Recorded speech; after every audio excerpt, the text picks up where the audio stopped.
welcome officially to the CoffeePump Podcast. So we don't have any structures. This is not like financially incorrect way. It's very formal. Yeah. We'll start off. Yeah. You asking me how I actually started the podcast. So initially in 2016, I started working in sales. Yeah. And I found it a bit difficult approaching people, right? Because you message them on LinkedIn and everyone sort of looks at you as you're just advertising something. So I thought, why don't in the future when I have the capabilities, if I reach out to you and say, Bobby, I love your story, I'd like to feature your story on my podcast. All of a sudden, it's all about you. And what happens is we have this 1-2 hour unfiltered conversation. I now have your number in my phone book. And that sort of breaks the barrier to entry between two individuals. And as a sales tactic, I thought it was brilliant. And ultimately, sales is just us advertising each other, right? Advertising as much as we can. So the podcast has sort of led to that. And yeah, here we are. Ah. There's another story in Amsterdam and mushrooms involved. I want to hear that one. on the second podcast. But how's your week been? I think you told me it was Navratri this week, right? Yeah, so it's been, it's a big season for us for Hindu festival, 9 nights. And because I'm part of Radio 44, we have this, we're a community radio station. So we visit different events, venues. And we're part of the community, engaging with them and participating during Navratri. So that ended for me 2 days ago. Okay. So it's called the Festival of Lights. And Yes. it sort of happens every year. Every year. And you're doing, every night there's dancing at different temples and getting together. Absolutely. And sorry. Yeah, and that's it. Basically celebrating good over evil. Right. Don't ask me too much about it. You'll put me on the spot. But it's celebrating and having and dancing away. Okay.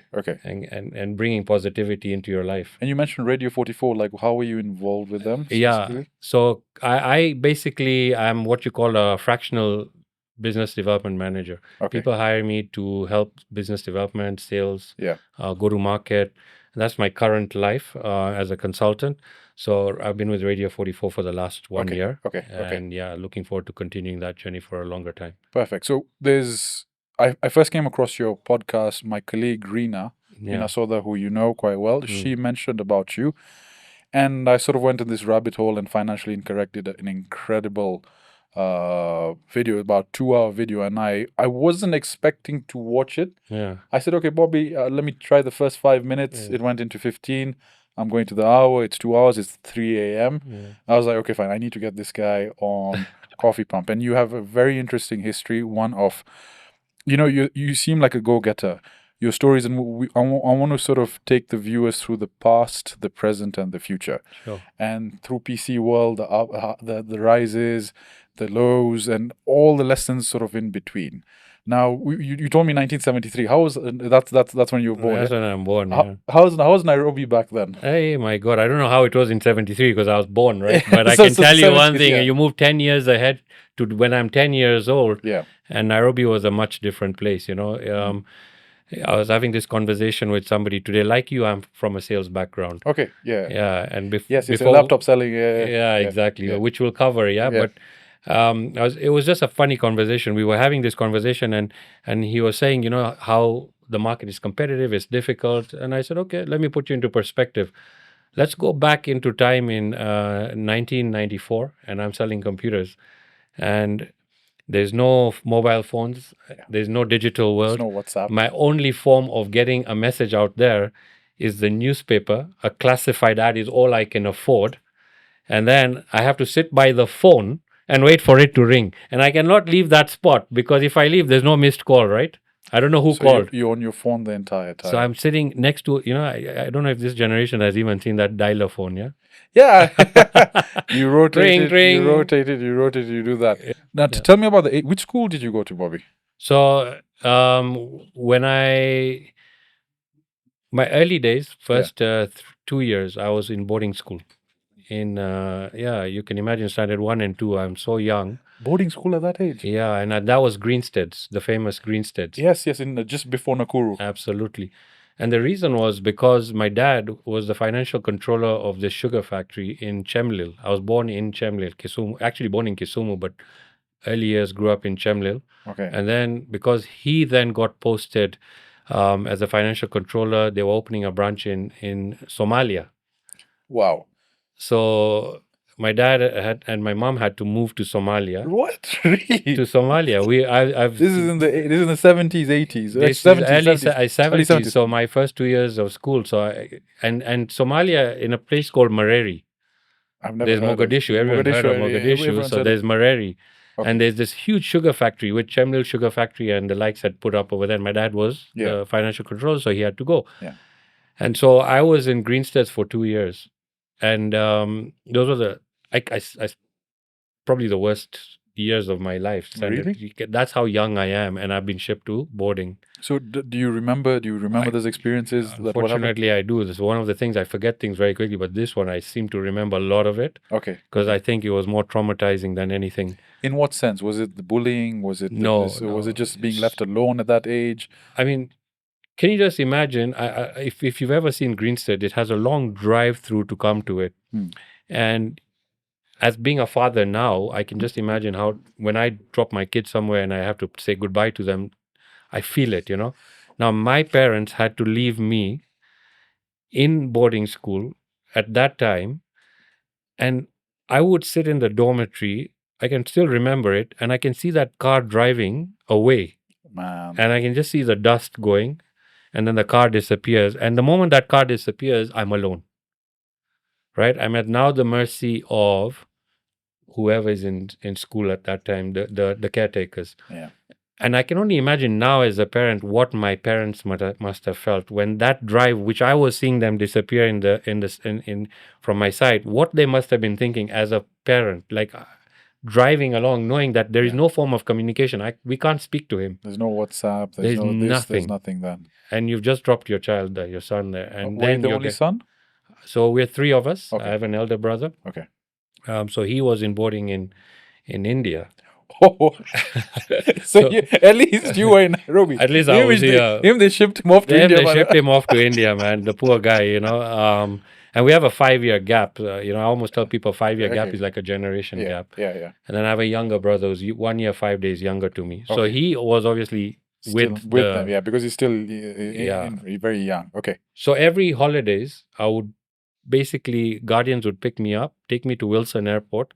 I'd catch a flight to Somalia. Really? Yeah, but that was the most painful flight because I'd be throwing up every time. My ears would be bursting. Yeah. But I'd be looking forward to just getting home, right? And then we'd spend holidays there, a month. The long holidays would be even longer. But very good memories in Somalia. Okay. Beautiful place. You can't. The beaches, white sandy beaches. I've heard that. I've heard that Somalia has one of the most serene beaches, and it's just because of the war. Yeah. You don't really get exposed to it. That's right. I mean, it was such a beautiful place to be. And all I can remember is expatriates there running the country and the what do you call the economy. And then one fine day while we were there, this civil war broke out, right? And everyone had to just be evacuated and leave the country. It's a bittersweet moment because you're leaving a very beautiful place. But it was a sweet moment for me because my parents didn't have to go back there. And I'm back out of boarding school now, right? So you were there when that civil war broke out? Yeah. So we had to leave. Damn. Okay. Yeah. That must have been we're just, you see everyone packing up, rushing to the airport? Yeah, it's basically evacuation, right? You get out of there and that's the end of it. Whatever you had there, you leave it and you leave. So did you go back to Kisumu then when you came back, or did you guys settle in Nairobi? Yeah. So my dad actually then decided, I think he got a posting in Nairobi. Yeah. So we were the first of our family. We were actually born bred in Kisumu. Yeah. So we were the first to move to Nairobi. And that's the journey where it began. And when we moved to Nairobi, now I remember standard 3. I was in Riara school. Riara. Yeah. You wouldn't have thought that, right? No, I wouldn't have thought that. You did KCP, KCP. And then KCP was introduced like we were the second batch. Ah, okay. Before it was another it was standard 7 and then like why did it have to be us, like we had to get this extra year, and it was like it was KCP, and we were all freaking out, but it was a good stint because Riara schools then became McKinney School.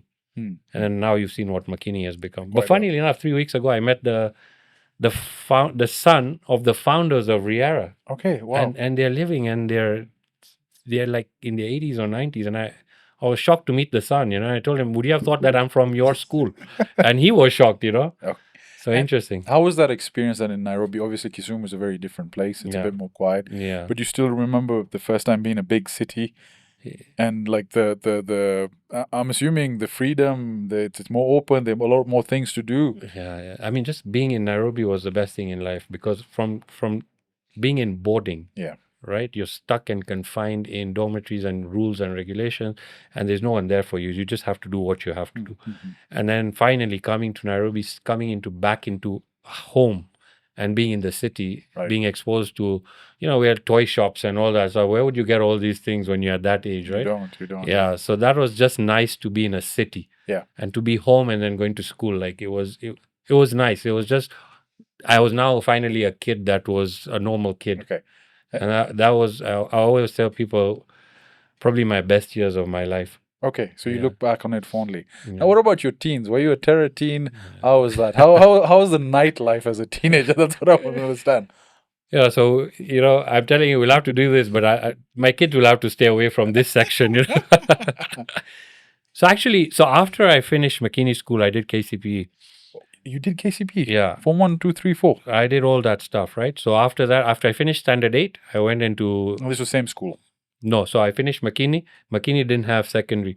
So something from young was that I was very decisive in things I wanted to do. So after I left McKinney, I only applied for one school, and that was Aga Khan Academy. This is just down the road. Down the road. And it was... I didn't apply for a backup. I didn't apply for any other. If I didn't get in, that was it. I was going to be schoolless for a year. Mm-hmm.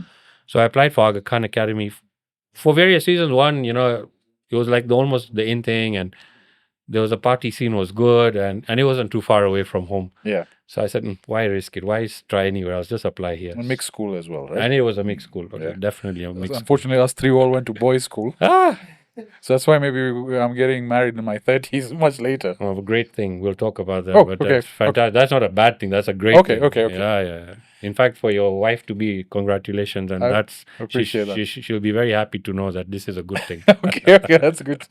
So Aga Khan Acad, I thought Aga Khan Acad was IGCSE, or was it? So it was at that time they had KCP and IGCSE.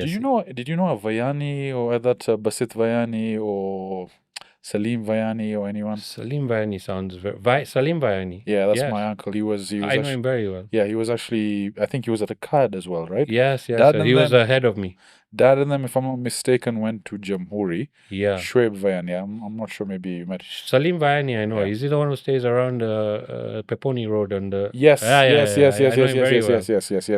Yeah. Okay, so then how describe him as a teenager, because Mzee, these are things he tells me in later years, is that there were party scenes. I'm not sure if pavement was still there. Everyone used to gather in town. There was like a snow cream, ice cream place. People used to play cards over there. Oh my God. What was the clubbing scene like back then? So for me, it was Bubbles. Did you ever have Bubbles? Yes. That was the party scene, man. There was Bubbles and there was Carnivore, right? Carnivore, yeah. Carnivore's been long.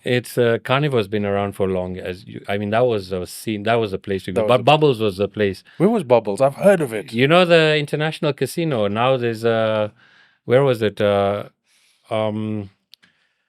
Is it Chiromo?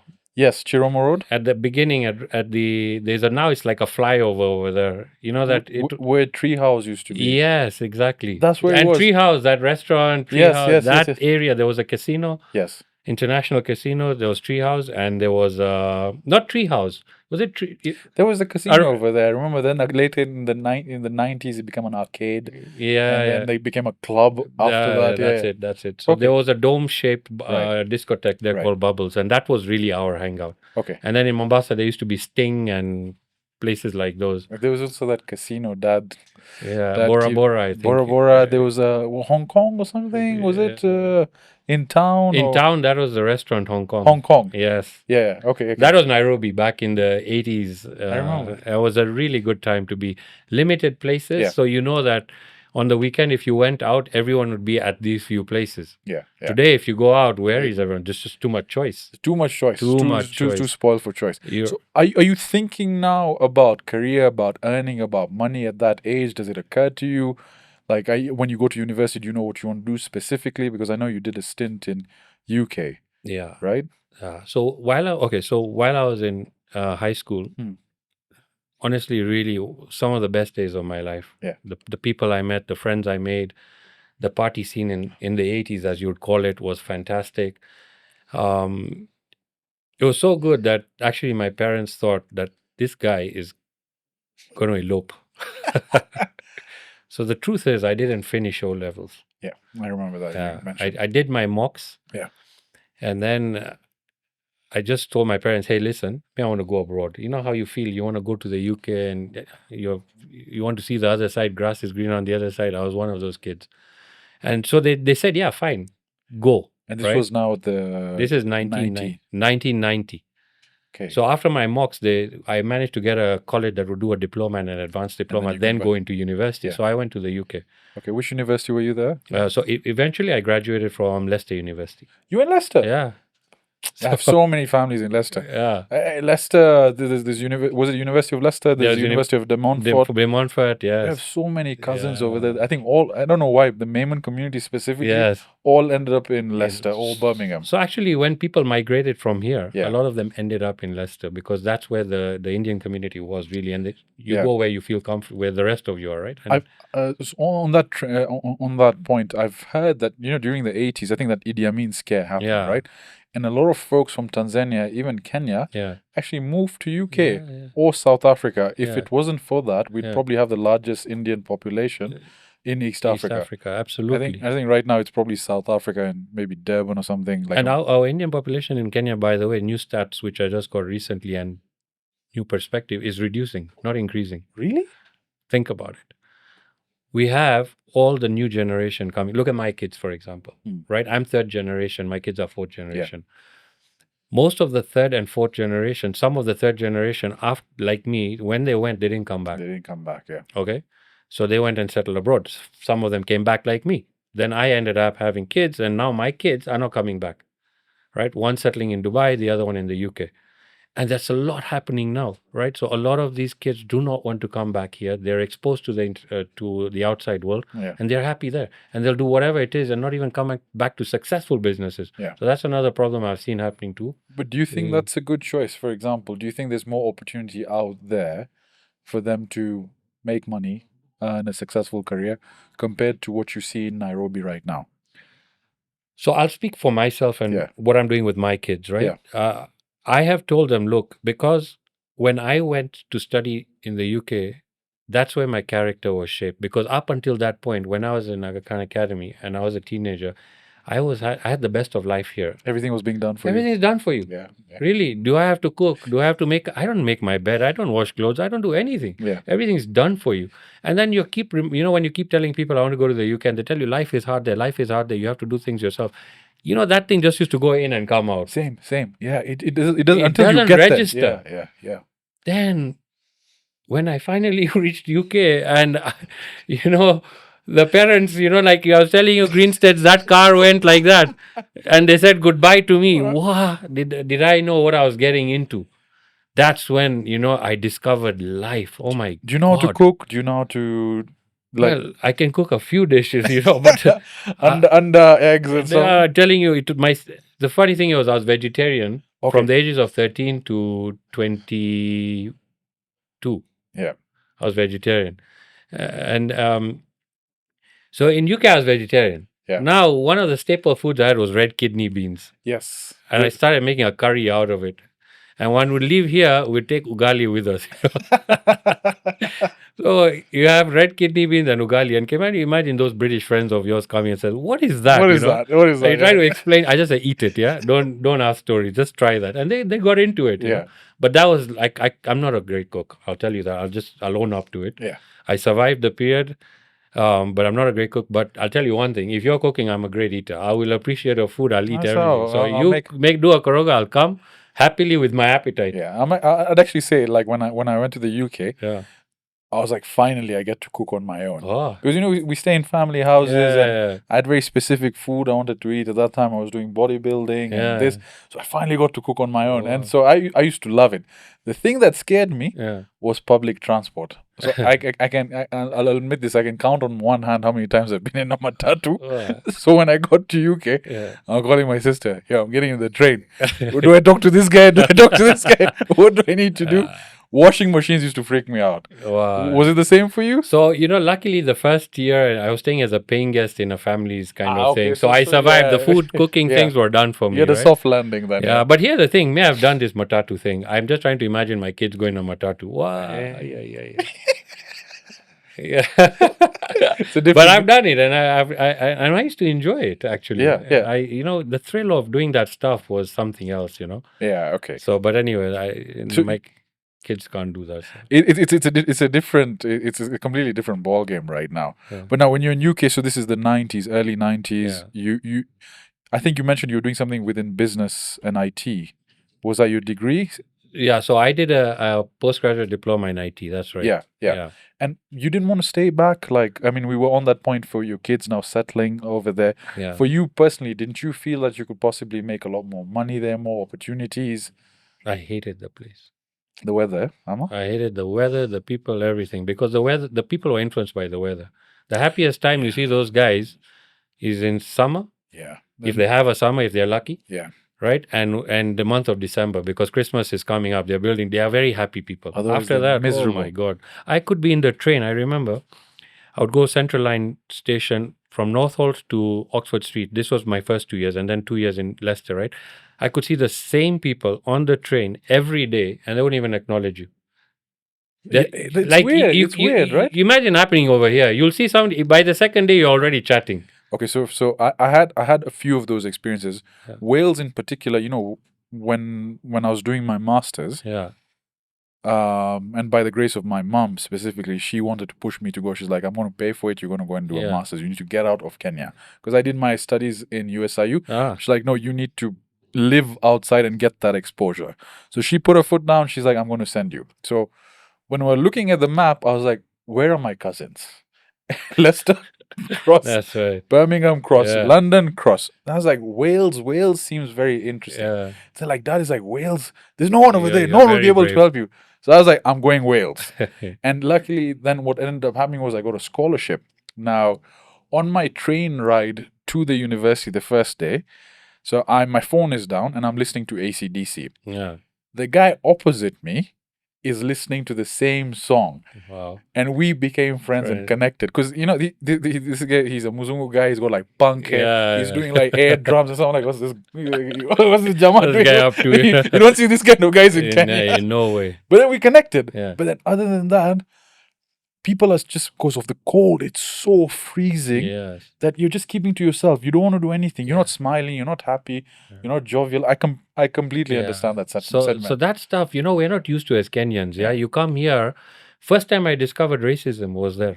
Yeah, I didn't know what racism meant. Yeah. Because think about it. I'm a Hindu. I went to Aga Khan Academy, a Muslim school. Yeah. I did whatever was expected me in the morning. What do they call it? They recite The on duas and Friday. stuff. Yeah, I did the that prayers, stuff. I had no problem doing it. And it was no We issue. were very cool. My friends, I fasted with my friends to give them company, Amazing. right? And then I reached UK and I saw racism. I hear these words, paki. Paki. I had to ask my cousin, what are these guys saying? Yeah. What do you mean by paki? Yeah. That even threw me back. Yeah. And so I stopped keeping my beard. But then I used to do, when I was there over the summer, I got a job and I used to clean toilets and stuff. And Yeah. so it was very tough work, but very rewarding. They Yeah. used to pay pay quite you. well. And over the holidays, over the Christmas holidays and New Year's, they pay you extra if you want to work longer, because there's still a lot of people in the university Yeah. that are doing the research papers and professors. So they need a cleaning force just to make sure the university is there. So I remember just before the New Year's, they were doing celebrations of fireworks at the top. So we're like, let's go and look at the fireworks. So I'm just recording, and my boss, she's an old lady, a Welsh lady. You can think of those old buddhies crawling like this, but just Yeah. they have that iron will to stay alive and they Can don't you want to imagine? don't die. Now I'm seeing the fireworks. I'm like, wow, this is amazing. She's like, your people like explosions. Now, it didn't connect with me then. Oh my Because I God. didn't think it. Did you see that? But then I'm lying in bed the next day. I'm like, what did she say? just say? And so it was the first time I actually had that direct Yeah. racism towards me. Now, on your parents' side, Yeah.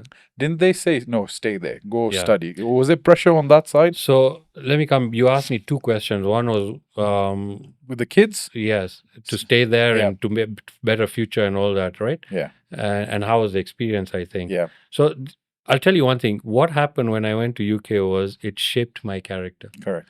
Because after I came out of this comfort zone, I went there and I saw life as it is. Yeah. I saw the reality on the ground.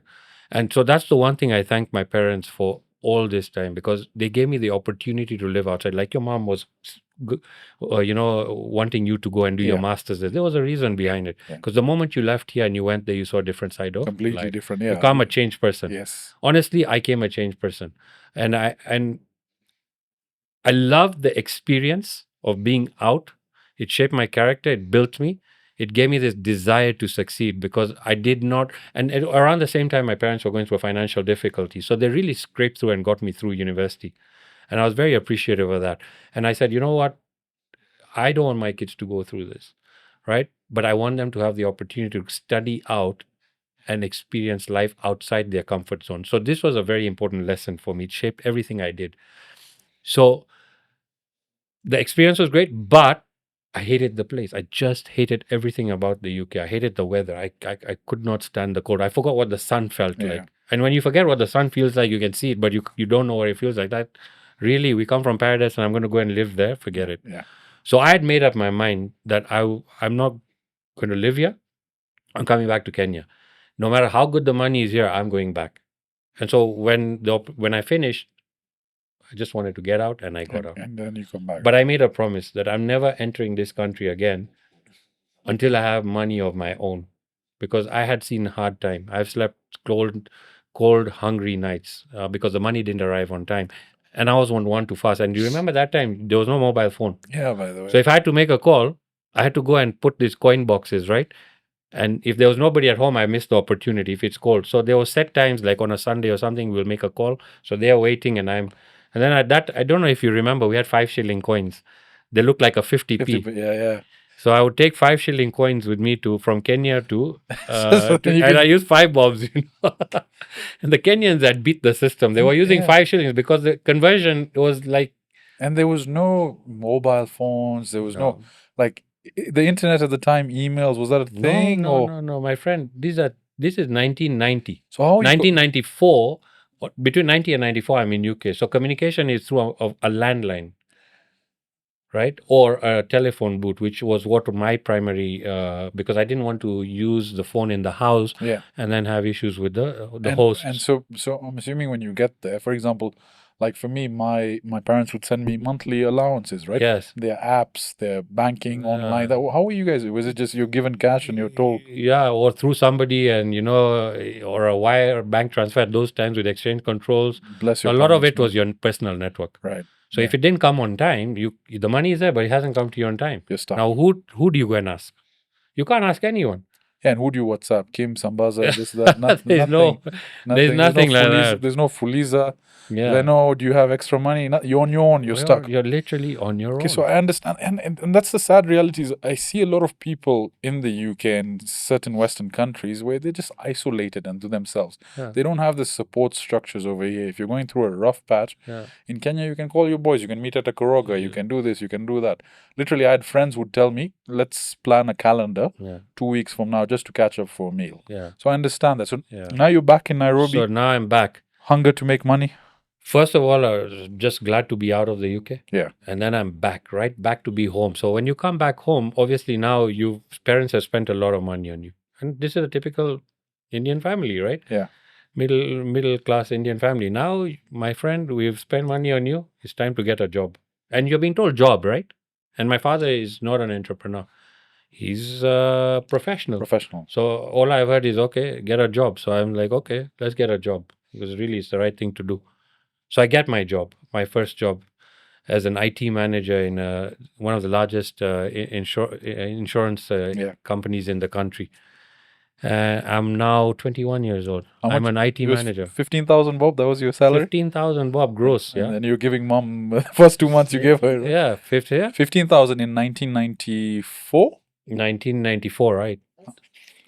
Well, somebody put a comment on YouTube and says, "Oh, by the way, 15,000 in today's currency is about 150,000." By the way, so So yeah, that's what. But for me, 15,000 was 15,000. But let me ask you. If I get it's 13.5, it's not 150 or 1.5 million. I can only realize how much I can do with 13,500. Let's say you were to go on a date. How much would you spend at that time?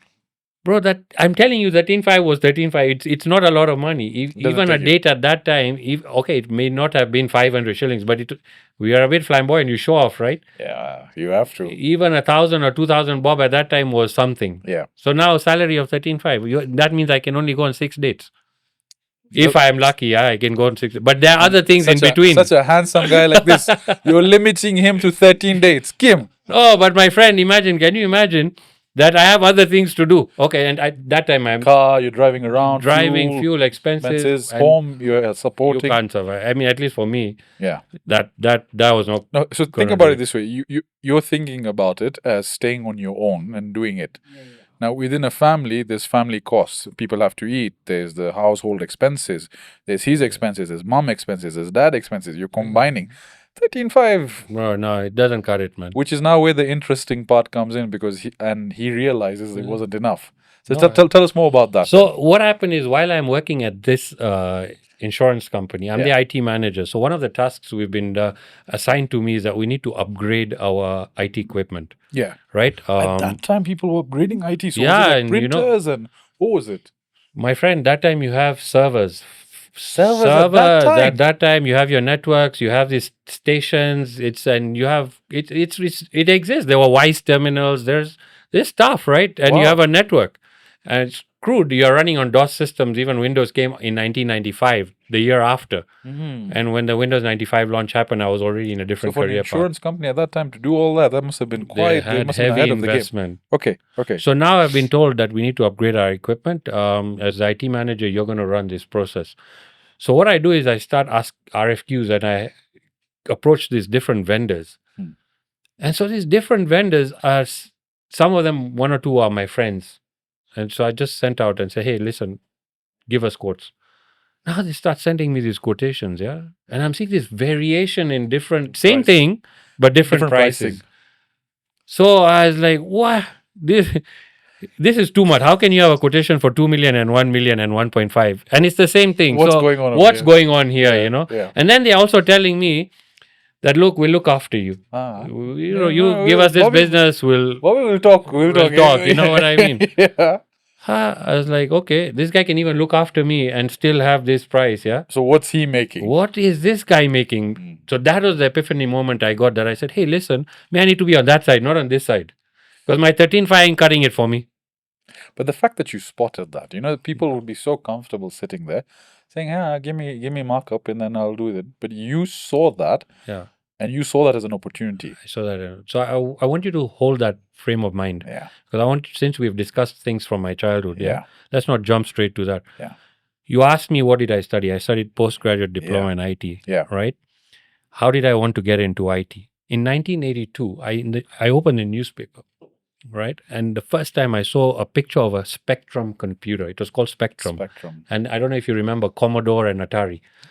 Long before your time, my friend. Atari was a gaming system. Exactly. Yeah. And so my folks got me an Atari system. We were one of the first to ever have an Atari in this country. We used to have gaming nights at our place. Amazing. When the Commodore 64 came out. It was a gaming system as well? Commodore 64 was one of the first computers. Okay. It was a keyboard layout style stuff, and you put a disc in, your cartridge in, and you connect it to your TV. That was a computer. And prior to that, I had seen the Spectrum 84 or something it was called in the newspaper. And that day when I read the article in the newspaper, I must have been 9 or 10. I said, this is the field I'm going to go in, IT. So I've already stuck and programmed myself. I'm 10 years old. This is what I'm going to do. Until high school, everyone knew this guy is going to do IT. So that's how I went to do IT. And at that time, IT opportunities here weren't that much, right? Yeah. There were colleges treating word processing, really. What am I going to do with word processing? At that scale, what you were doing for the insurance. Did you learn more on the job than you did in university, that first job? Yeah, good question. So I ended up doing IT, and there's nothing I learned in IT that I came and applied in my life. You know, So, like yeah. like today we go to school and you're told to there's history, geography, maths, physics, chemistry. I tell you, it's good for general knowledge, but how Yeah. much of it are you going to apply if you don't enter that field? Now, you think about it. At the age of 10, I've decided I want to do IT. I'm in school. I'm learning history. I'm learning geography.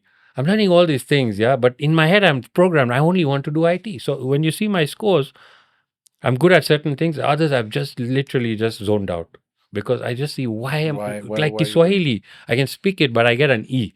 You can't make me sit there. I get an E, man. And when I got a D, I celebrated. Yeah. What is it? Where do you apply Kiswahili? Now, where how are you going to tell me I'm going to apply Kiswahili and I'm in 86 to 90s is my high school years.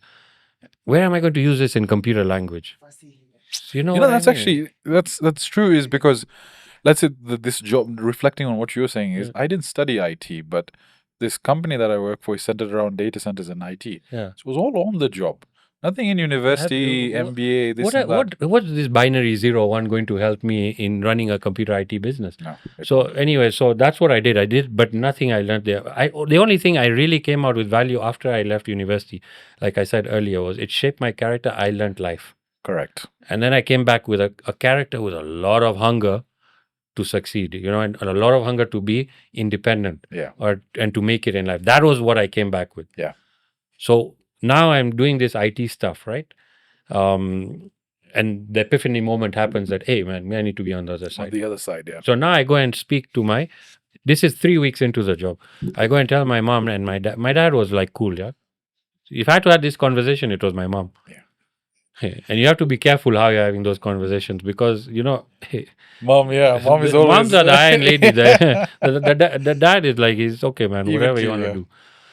So I remember having this conversation and saying, and my wife, who was my girlfriend at the time, Okay. so we're sitting there and say, hey, listen, I'm quitting.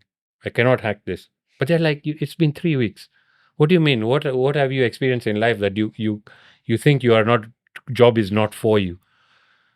So you got to give it a shot. Right. But inside something's telling me, no, this is not It's for me. not for you. But then again, you start listening to elders and their wisdom, right? And then my girlfriend was there and she's telling me, just give it a shot, right? It'll get better. So I said, okay, what do I know? Yeah? Hmm.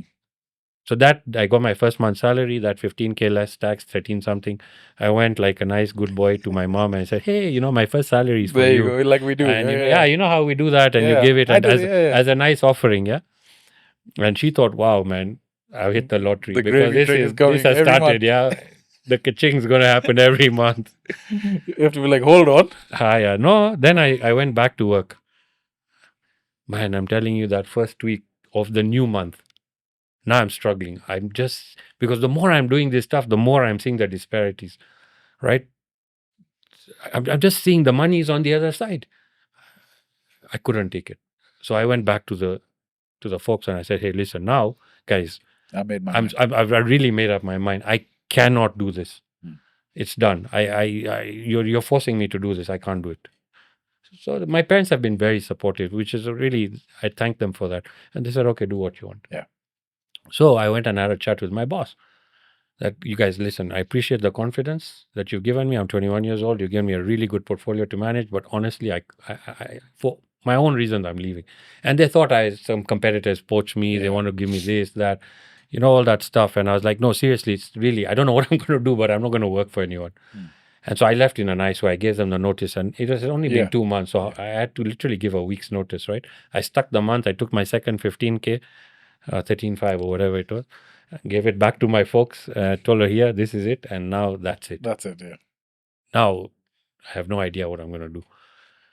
But I'm not working for anyone. That is clear now. So what's going through your mind at that time? Obviously, it's for us, getting a job after university is a big thing, right? Yeah. And 2 months into it, if you leave, obviously, parents are like, what's going Yeah. on over here? Do you have a plan, or you just now I have no plan. Okay. I have no plan, except one thing I know is that I can't do this. Hmm. So why do I need to do it? Because if I got trapped into that situation, Yeah. then I'm stuck in it forever. Yeah. Yeah. Because if the boss came and said, no, instead of 15,000, I'll give you 30,000, sounds very good, right? And you sell your soul. You sell, because now Stuck. I'm building his dream. He's stolen mine with a bribe called salary. And you know why people take it? and I don't blame people, and there's no right or wrong in this, right? You're either going to be a professional, which means you'll work and build a career, or you'll be an entrepreneur. And an entrepreneur is a guy who doesn't accept certainty. He's ready for uncertainty, I like that. right? Yeah. He will take whatever is thrown to him. He doesn't know what's written for him, but he's ready to take the chance. He's a risk taker, he's a gambler. That's what I'm a real risk taker, and we'll come out to that at some point. Yeah. With a professional, they want certainty. They know stability. They want to be able to predict what they're going to do. So if they know that whether it's 15,000, 50,000, 100,000, whatever that is, the figure is, they know they're getting that every month. They can live within it, right? And they can budget themselves. That's death. That for me, that sounds. I mean, a lot of people love it, but it's the adventure of the unknown. That why put a bracket on how much you can earn, right? So I'm seeing that was in you from a very young age. So from very young, I knew what I wanted to do. I was very, very decisive. And I was the black sheep. Okay, I don't know. Me, I call myself the white sheep. The others might have. I was known as the guy who was the outlier. Yeah. If I wanted something, I'd just go do it. I was very stubborn. But my point is, why not do what I want to do? Correct. You know what I mean? Correct. Yeah. Why am I conforming every time? Why not just do what I want to do? And this is in future, I've just taken all this, and my kids have the freedom to live their life. Because of the decisions you made back then. Because I tell them, I brought you into this world, right? We'll guide you, but I will never dictate or force anything upon you. I never push it down your throat. You have to live a life of free will, right? But you have to live a principled life. We are giving you the principles, now you go live it. So they come to me for guidance, but I don't force it down their throat. So my parents gave me that freedom, and as much, honestly, we had confrontation, but I just went and did what I had to do. Yeah. Okay, so what are the next steps now after that? I know you saw some ads on paper with laptops. You see, now you don't have iPads and stuff. There's no browsing. When was the last time any of you opened up a newspaper? Yes, yeah. 2010. 2010 as a Can you imagine? Oh, wow. So because that time it was your information. Our World Wide Web was the newspaper. There was no internet at home back then. There was nothing. I'll even tell you those stories of that day. But for us, the source of information was literally newspapers, magazines, Reader's Digest, if anyone remembers those. That's what we would read. So newspaper was my source of information. So what I did after I quit, I said, okay, I cannot quit and sleep at home, right? It won't look good, first of all. Yeah. And something had already fueled me up at that, my God, I need to get into that action of buying and selling computers. So I would read these classified ads in the newspaper Nation and Standard. And at that time, people would put small ads over there and say laptop for sale, computer for sale, call this number. And those are landlines, right? So I used to make those calls, and I call the other end and I see what they're selling. But one day I connected with this guy. Like, he was a really cool dude, right? I just connected with him. And we got talking on the phone. And then I decided, okay, me and him, we have to meet. So we ended up meeting. And this guy is working for Citibank. High flyer, very wealthy guy, right? But he also in there is not enjoying he's a Citibank professional, right? I can imagine. He's those big guys, right? Young, we are both young. He's a few years older to me. Okay, age mates. We were slightly older to me, yeah. right? Very wealthy family, well-to-do, all polished guy. And we connected. Now, he was bringing in laptops from the UK. This is now, we're talking 95, 96, Still right? 94. 94, okay. Remember, I've come back 94. I've got a job in 94. I quit in 94. Yeah. Now, what am I doing? I'm making these calls. And now in 94, I've connected with this guy.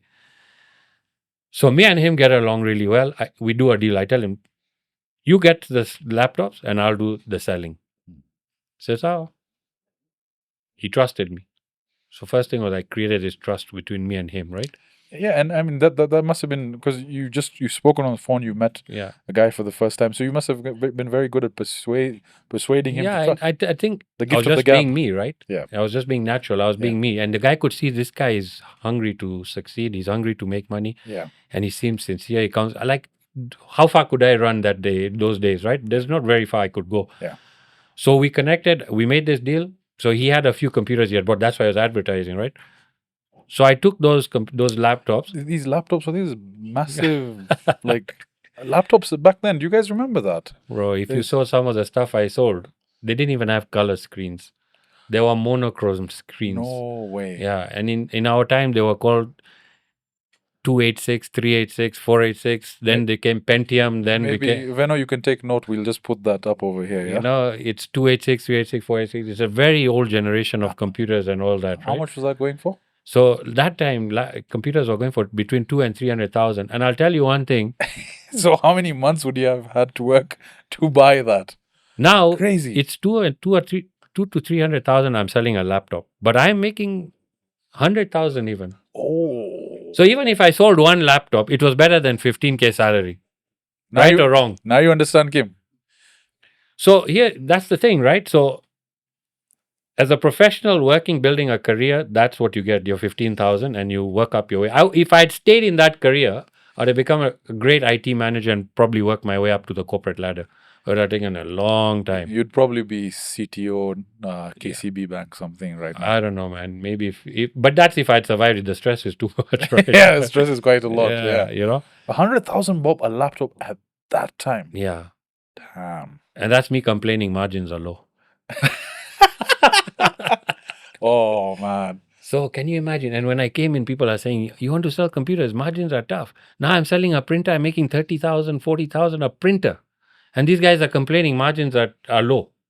I was like, are you guys out of your mind or what? So What how- were you making before I came? How was that first sale of the laptop? How did that happen? Just, I think I then went and started talking to people. And because it was so scarce, then people will come to you and you just show them and guy buys it. Now, Right. I remember I started then advertising in the classifieds because this guy was working for a bank. I said, let me do the stuff, put my phone number. Classifieds was a portion of the newspaper. Yeah. So in the newspaper, you have main page. Yeah, and then at the end, yeah. Then yeah, you have those classified. full page ads, quarter page ads. Then at the end, you have those classified, small little ones like this. Yeah. That's all you can afford, right? How much? Yeah, how much would you pay for something like that at that time? Per day. Oh, it's per day. Per day, yeah. It's not like a monthly subscription. No, my friend. The newspaper is daily. Yeah, so how much would you pay per That day? time it could cost you 20, 30, 40,000 a day. Really Yeah.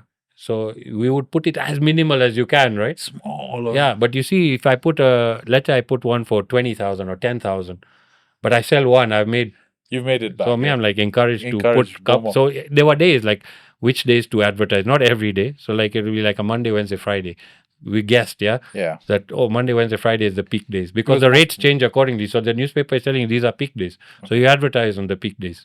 Okay, that's interesting. Yeah, because Market Saturday, research. yeah, Saturday, Sunday. Why would you advertise? Why? And Yeah, who's going to look at Monday to classified on Friday. Saturday, Sunday? Yeah. Okay. So you'll have all these massage parlors on this side, and then you have computer guys on this side. So there was an inclination for people to, He's smiling because there's entertainment here and there's productivity here.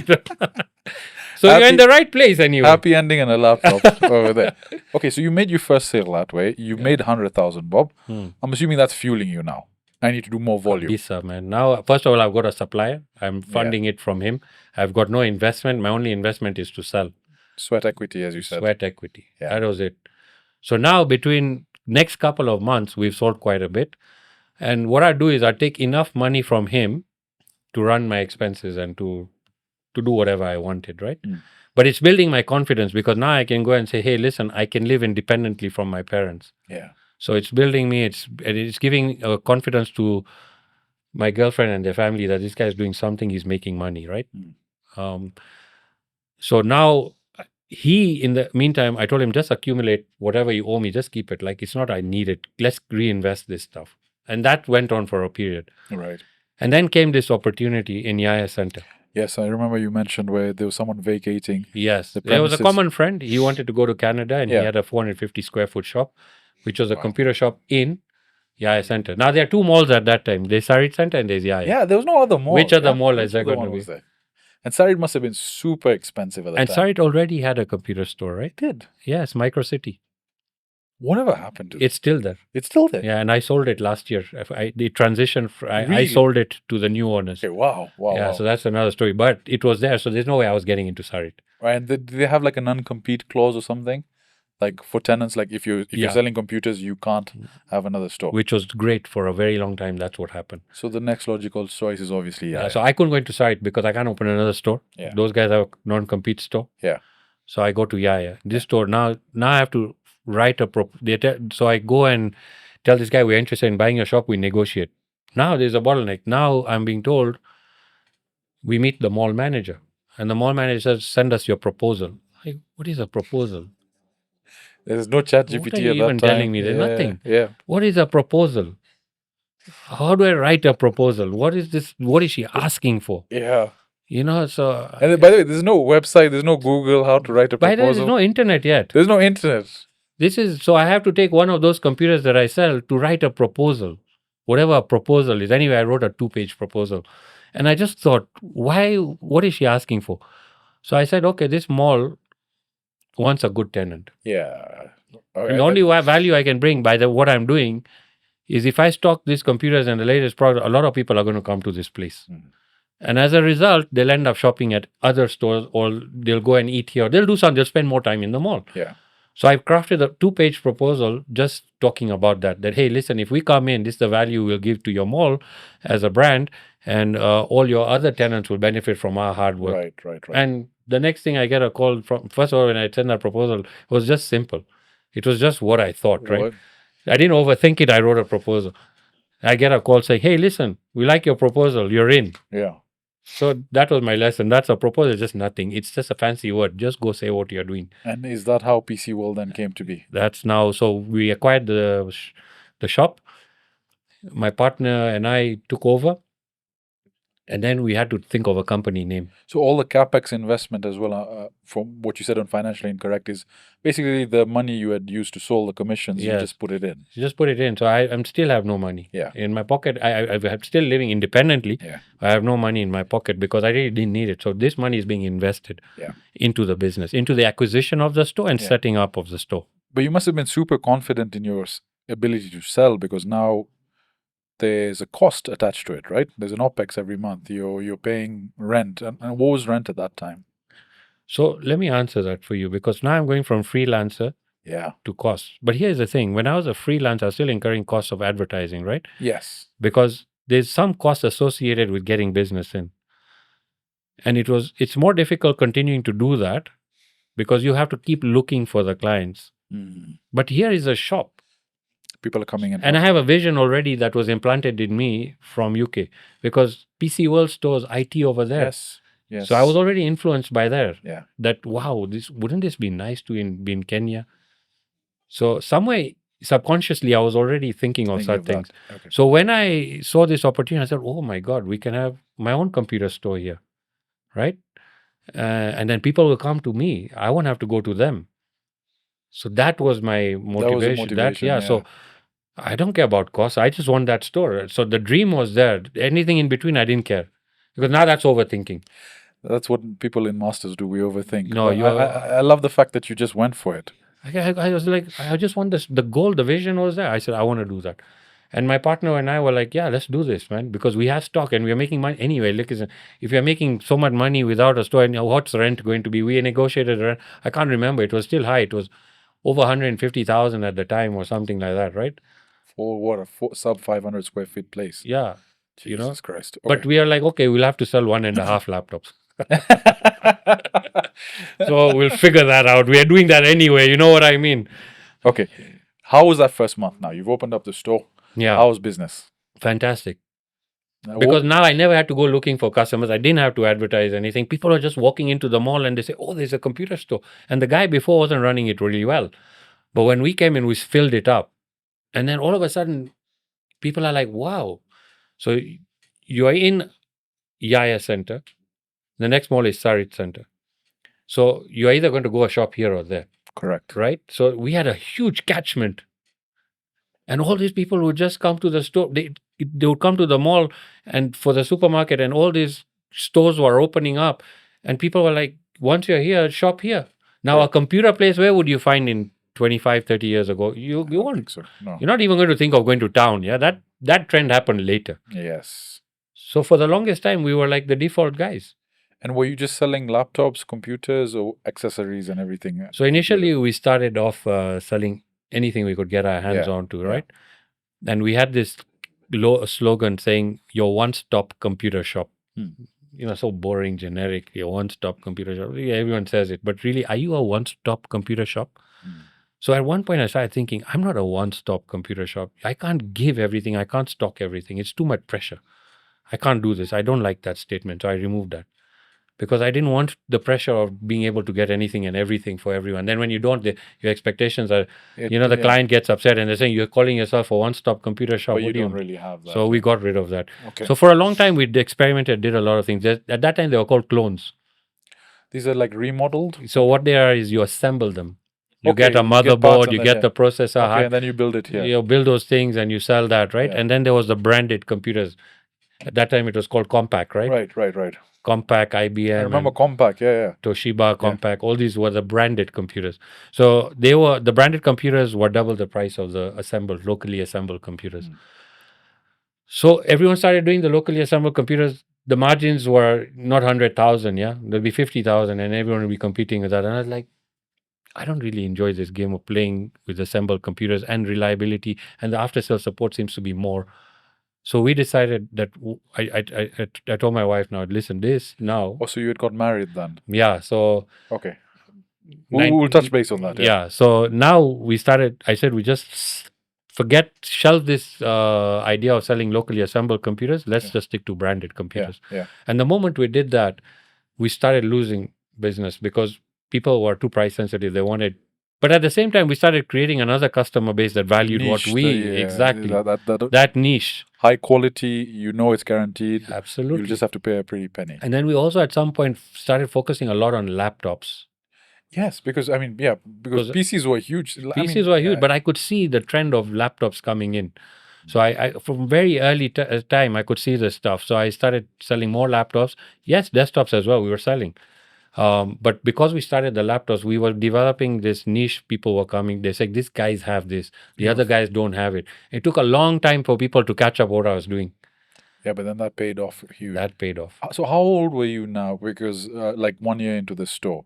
I'm assuming you're making a lot of money. Yeah. You're a young guy. You've got the freedom. Making the money, but reinvesting it. So not all coming to us. It's being reinvested. The business is growing, but I'm completely independent. I've moved out from my room in my parents' house. I've gone downstairs, and I have we had a 3-story house. Right. So the downstairs we had a tenant for years. But when I was going to get married, the tenant was told, he was our relative, that look, he's getting married, he's going to move here with his wife, so you need to go. Yeah. So that happened. So now, 21 IT manager, and I was doing freelancing. 22, PC World was born. Okay, 22. My daughter is 22 now. I tell her, I was starting a business when you're 22 now. Damn.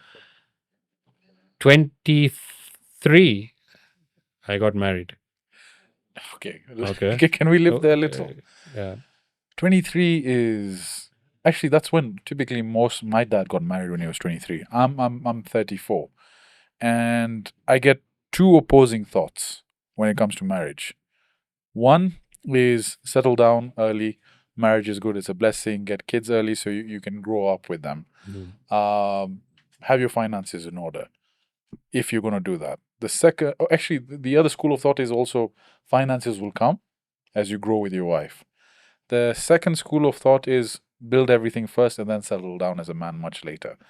Now, retrospectively, you've been through it. What would you say? Do you still share the same opinion? If you went back in time, would you? Okay, so let me now share what I've learned over. You see all this white hair. Yeah. There's wisdom. At least I have hair. That's the good thing. Let me share my wisdom. By the way, you have a beautiful set of hair. Thank you. You see, most of the guys have lost hair. So up until last year, I had a ponytail. I experimented. I went back to my rockstar days of 16 years old and I had a ponytail. Amazing. And I cut that off in January. But here, let me now tell you something. What I learned, right? We grow up in phases of 7. Okay? 1 to 7 years old, 8 to 14, 14 to 21, 22, 22 to 28, 29, whatever you call that, right? And now let's look at this. Up to 7, you're still a kid. Your foundation years are being Then from 8 to 14, you're going into the teenage years. Then you're going into still later teenage years up to 19, 20, 21. So you're still young, you're dependent, you're learning, you're observing. 22 to 28, 21 or 22 to 28, 29, you're now a young adult. Okay, you're kind of finishing your studies and you're coming into being a young adult of independence. Yeah. But your brain is still forming. You're not reached maturity. You're not maturity. Right? 28 to 29, you now look till 35. Now you're a mature adult. If you're 30, 32, 33, 34, 35, you're a mature adult. You're not going through this 21, 22 to 28-year-old phase. Yeah. Right? You're 30?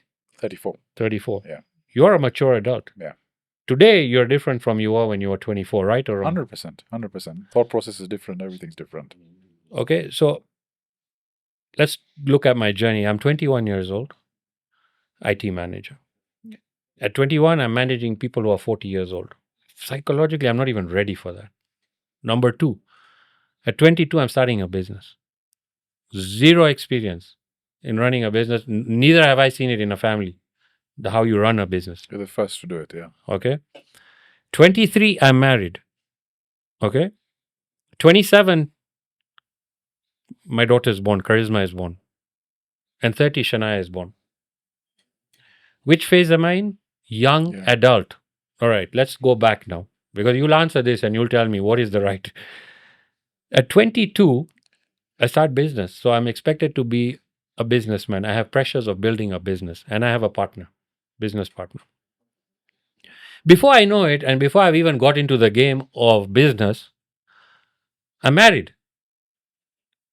Now I'm expected to be a providing husband. Not to forget loving in between somewhere there, right? It has to still be a loving, providing husband that shouldn't be stressed about building a business, but he's got the pressures of building. Yeah. And I'm enjoying that because I'm thinking, okay, I started PC World with my partner. By 1 year anniversary of PC World, we bought my partner out. 1 year. This is the guy from Citibank. Yes. Okay. Mutually parted ways, most respectfully and best way we could ever part. I had 20% of the company. Not many people knew this. I only owned 20% of the company. Yeah, I remember you saying that he had 80% and he had 80. Sweat equity Absolutely. 20%. Yeah. So a year later, I'm buying him out. So now you're 100%. Now, who's going to be 100%? I have a girlfriend who's now the wife, right? If I had remained 100%, I don't think PC World would have gone far. So anyway, I get my wife in now. She's 50, I'm 50. And we are both very instrumental in growing this business. It's not all about me. Yeah. It's about her as well. She was very instrumental. How long were you guys together before you... Yeah. Sorry to interject. How long were you guys together before you... I'll come ask me that later. No, before you got married. Oh, see, so that now I was with her before we got married 4 years. 4 years. So imagine how young I am. Yeah, because I was dating her. Once I met her, I knew this was the right girl. I'm marrying this one. You just saw this is the one. I met her when I was 23, so 19. 19. Was this 20. Were you guys the same So we ended up in the same university. And you're like, this one. Yeah. This one, I want want this one. This one, I said I'm marrying this one. Okay. So like I said I'm going in IT. That was this one I'm marrying her. Finished. And that was it. That was the decision. Okay. So I have a lot of more fuel and drive to succeeding, right? Yeah. So now I'm expected to be a good businessman. I'm expected to be a good husband. And long before I know it, one fine day she said she's in India. She's gone to shop for her brother's wedding to be coming soon. And that day I get a call. She's saying, and she's with her mom. And she goes, hey, you know what? I've got some news for you. I was like, yeah, tell me. And I wasn't in a very good mood. I'll tell you one thing, because that same day, my uncle had passed away. Same day. So I'm a bit mad. But she's saying, I've got good news for you. So I said, okay, tell me the good news. And she said, I'm pregnant. And I went silent. Not the reaction she was hoping for. Oh, because it's a phone. It's not a mobile, right? And she's wondering what's happened. Have we disconnected? What's going on? Hello. And then I'm like, my voice dropped. And I didn't realize it just dropped. This was not good news for me. I'm telling you. we've had this conversation with my daughter that when you were born, this was not the best of you. This is charisma, yeah. So I'm like, what do I do? And so I went silent, and I didn't realize that this silence was very long. It might have sounded long. So now she says, then I start talking, but my voice has dipped, yeah. So she's telling me, "Aren't you happy?" And then I'm like, no, I'm happy, but my uncle's just passed away this morning, and I'm preparing to go for the funeral. So that instantly, she bought the story. So but like, you were in. But like, I was in shock. were I you- was in ultimate shock. Like, this is 1999. Business started in 95. 96, I got married. 99, before I'm even building, I'm being told I'm going to be a father. And then the millennium issues were coming. There was this scare. I don't know if you guys know about it. That the world was going to, all these electronics are going to fail when the clock turns over. And I was making money there, yeah. I was upgrading computers. I was in the excitement of millennium. But I'm getting a millennium baby, you know what I mean? Is my clock turning? What's going on here, you know? Kim, when were you born? This is 99. 99. You're 99. Okay. So I remember Judgment Day, the movie for Arnold Schwarzenegger. Yeah, 2000. you saw all that stuff. Yeah. There was So even another movie called, I don't know, it was Millennium or something. Yeah. Anyway, so now, my God, I'm a pressure cooker like you can't imagine. I'm a pressure cooker. Now I'm 29. No, not 29. Sorry, 26. 26, What am I yeah. saying? 26 years old. Yeah. Right? Pressure cooker, it's building, yeah. So the way I accepted this whole thing was, I remember we had to go for the first scan for her, go for the scan. And we went to Aga Khan Hospital. We were sitting in this room. Aga Khan was developing, and there was a nice room they'd put and a new machine over there. And I'm looking. I said, "Look, it's HP, man. Look at this stuff, man." I'm like a kid over there. I'm 26 years old. Yeah. I'm looking at all this equipment. She's settling in, and she's going, "Yeah, that's interesting, yeah."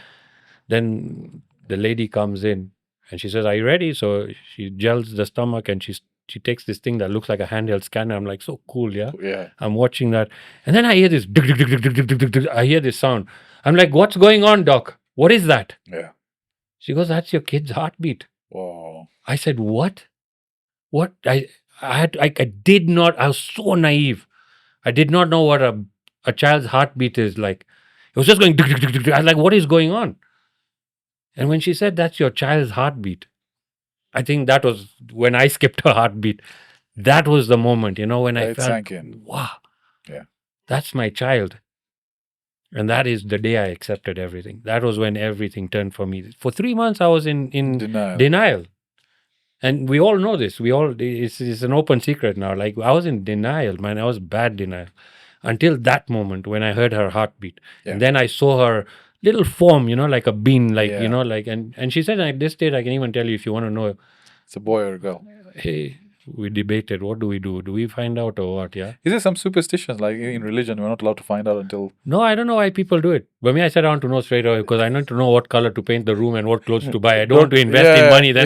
And then a boy comes out or the opposite sex comes out. Just tell us. Just tell us. So at then some point we were told. Yeah. And we planned accordingly. Okay. Right. So that was. But now you are asking me, you tell me, if we are growing up in these phases, I'm a young adult. I'm 26 years old, father at 27. So she's born on Valentine's Day of millennium. Wow. Beautiful birthday, right? Wow. Valentine's Day. Yeah. Amazing. And we name her charismatic. And that's her character. That's what she is. That's 14 Feb. Wow. Yeah. So 3 days before my birthday. Okay. We had the choice. The doc says, you have a choice because my wife had to go for a C-section. Yeah. So the doc says, you want her birthday to be on the same day as you? I said, never. 17th, no. That is the most confused character in the world. Don't do it. They are most misunderstood. I don't want this misunderstanding. You give a 14th. Yeah. He says, but I don't work on Mondays. It's a 4. I said, doc, really?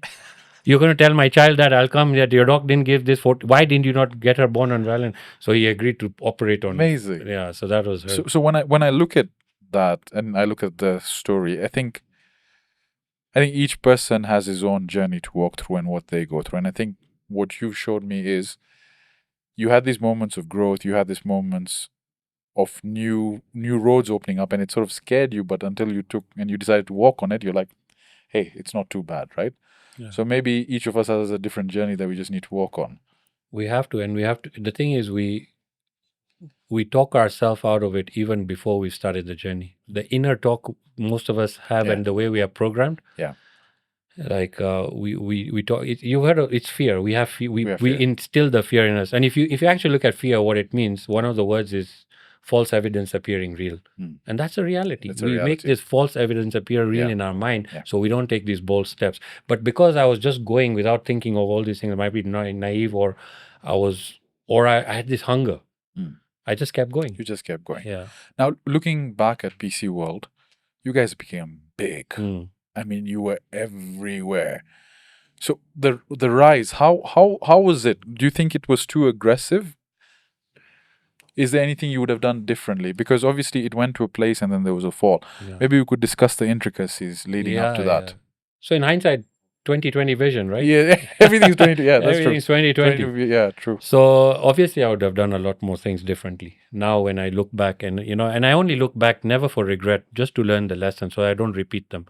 One of the things that we do is we also live in the past. A lot of people live in the past, and then they never move forward. So for me, I got over that. Yeah. I don't miss it like everyone else misses it. Yeah. To be honest with you, so there were a lot of lessons I learned. But here's the thing: at that time, I'm young, and growth is happening. And for me, even to date, I have one thing in me. I have this bug that if I do something, I want to see what's the maximum potential I'll get out of it. Yeah. Right. So I have to be slowed down a lot of times. So we were just growing naturally. And so we ended up growing, doing the right things. But at some point we should have contained it. We expanded too many retail outlets, and that's where, and the times were changing. Remember, now overheads are increasing, competition is coming, people are seeing PC World, this guy rags to riches, newspaper is covering it, you're appearing, and all of a sudden guys think, let's do IT, it's easy. Yeah. So all the people start doing IT business, and competition starts getting really I think then crazy. markets started opening up internationally as well. Kenya became a free economy. You could import and do things whatever you want and bring. And then you have taxes. Yeah. So now we are paying taxes. Those guys are not paying taxes. Chini Amaji. So then the goods, how do you compete with them? So when everything was zero rated, it was fantastic because we were on a level playing field. Correct. Why would people buy from some guy in town who they didn't know? They rather come to a PC World store, buy it, because we were all at the level playing field. So at the height of PC World, what was your annual turnover? Like, what's the highest you guys ever reached? 800. 800 million. Yeah. 800. And we could have gone further, right? And 800 million was selective because we had a niche we were dealing with. Yeah. If we wanted to just play the open market game, we could be doing double that. Now, you as a person at that time, you're young, you're still young. Yeah. Obviously, you're raking in the money. I remember you mentioned you were buying cars, luxury cars. Looking back at it, would you have still done those things? Would you have invested your money differently? No, I'm so glad you brought this up, because you see, what I do now is I share stories to help the younger generation. What would I tell myself, my younger self? Yeah. This is the stuff. These are the lessons I learned. And so I did that because money was coming in. I created businesses. I even sold them. Right. And then I made money out of those. I invested them in properties and stuff. But there was a time I had these desires. So I was like, why not tick box them, right? Yeah. So I was doing this stuff. We had S-Class. We had a head-on collision with an S-Class with my family in it. Oh, man. But because we were in an S-Class, that saved our lives. Yeah. So I went and bought another S-Class. S-Class? Yeah, S-Class at that time. Because I said, no, this guy is safe. This German engineering really works, For my curiosity. So I was convinced. Did you ever buy a Rolex for yourself? So I was never into watches. But I have a friend who has got, you should talk to him. He's got a collection of Rolexes. I don't think I'm there yet, financially.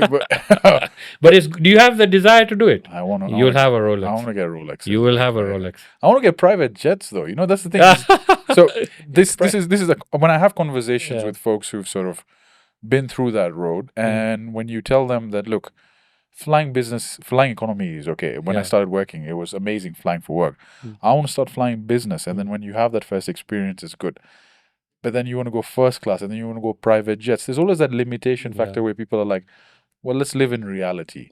But is it wrong to dare to dream? Is it wrong for me to go and say, why can't I think about, envision me having that of the private jet, right? you should never dare to dream. Let me first tell you why. What's the cost to dream? Yeah, there's nothing. Yeah, exactly. It's a dream. Hmm. Then you manifest, you attract, right? Yeah. And then you go work, actually. You have to go and do something about it. Action has to be in play. Yeah. So I believe in all those things. Yeah. And you should always have a goal higher so that you can go work towards something high. Otherwise, you're in your comfort zone, right? I had a job. I had 15,000. I knew at one point I could be earning a salary of 1 million. And you dare to dream. Yeah. So you have to dare to dream. Yeah. And it's that desire that takes you forward. If you don't have the desire, you don't have these wants, well, what are you going to do then? Right. You don't work, then there's nothing to do, Bobby, how did you, so revisiting back to PC World, how did you scale the business? Was it all on your own dime, cash? Did you borrow? Did you Yeah. get financial backing from someone? And it's good because I want to break this myths and let people know that to grow you need money. Now, either you will inherit a pot of gold and you start with a business plan and go and make a business work, Yeah. and then it'll still fail, or you just take risks like I did. So where we first started, I had a partner. We self-funded it, organic growth. Then I bought him out, and then at some point, organic growth was frustrating me because I could not grow at the speed I want to because I was getting so many opportunities. So what do I do next? And so I went into bank borrowing, but it happened in a strange way.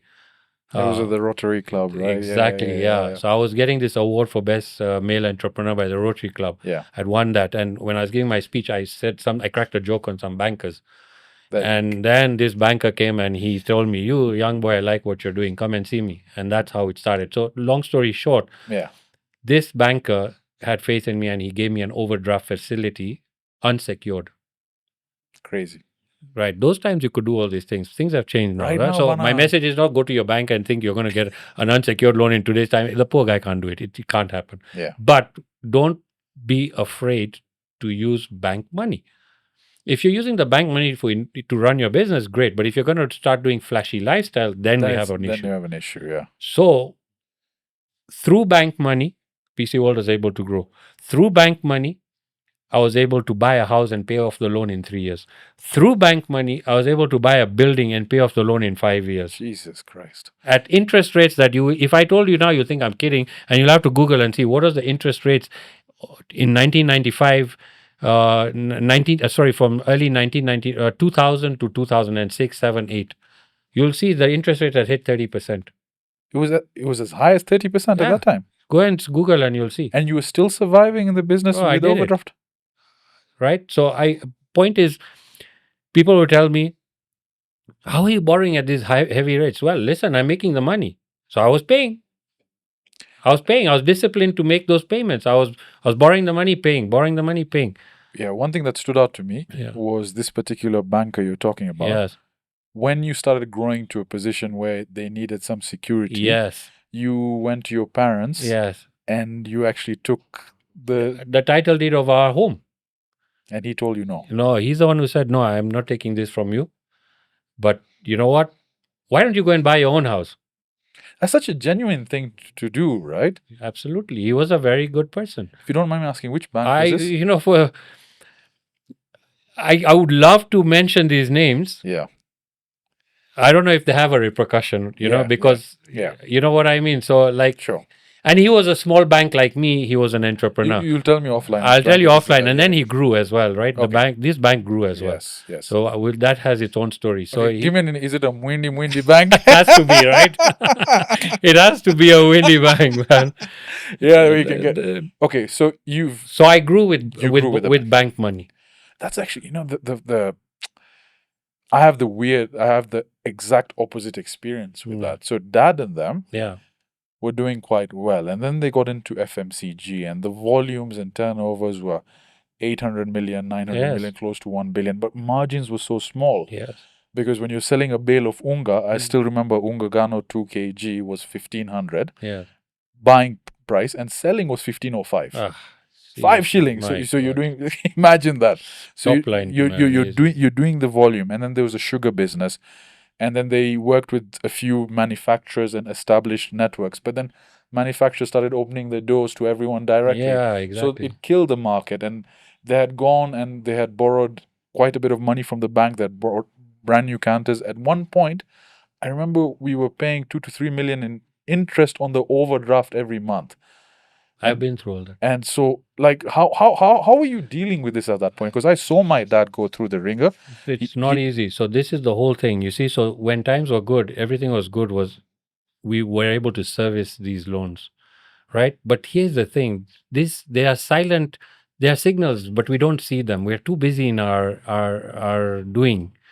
And sometimes we are caught in the succession trap. So we think, oh, everything we touch will turn into gold. So we become arrogant as well. Like I'm talking for myself, I'm not talking about your dad.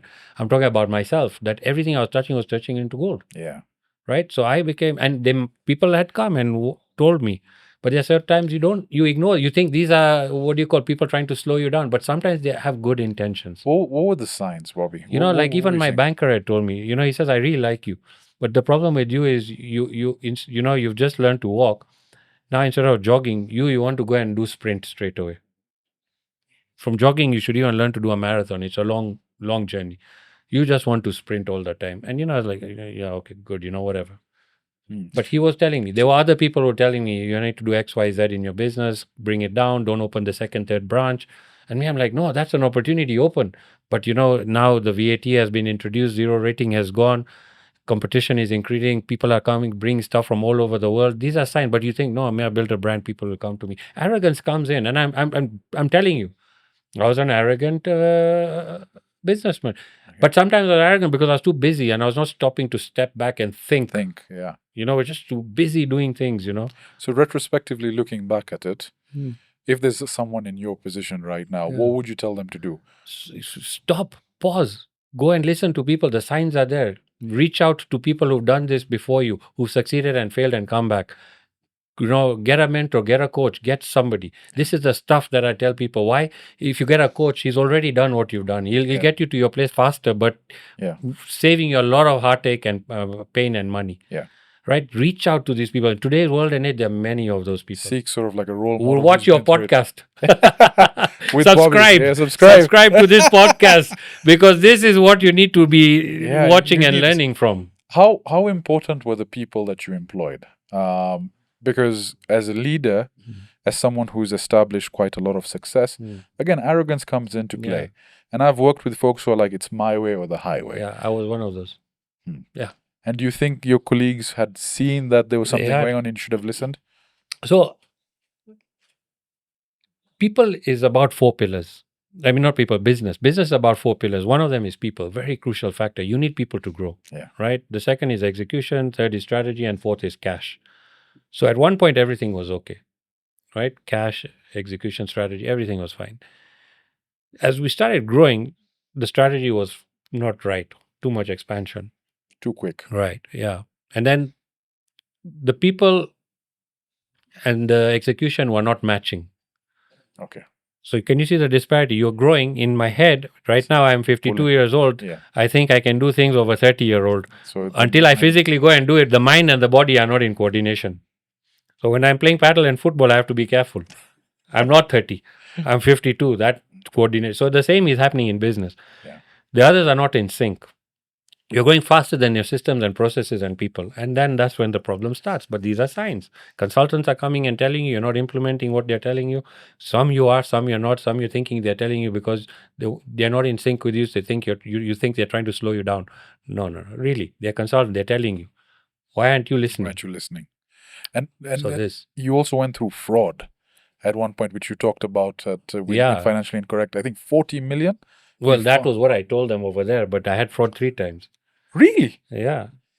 So it happened in, and my God, these guys, I tell you, the longer the people, this is lesson number 1.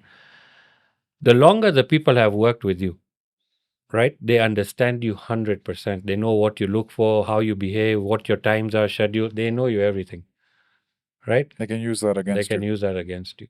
And that's what happened. I lost over 100 million in fraud. Jesus Christ. And how... Sorry? They just did it without any fee? No, they're doing it systematically. So by the time you get it, that's how you lose. They don't do 100 million in one shot, right? They do it slowly. So it's a leaking tap.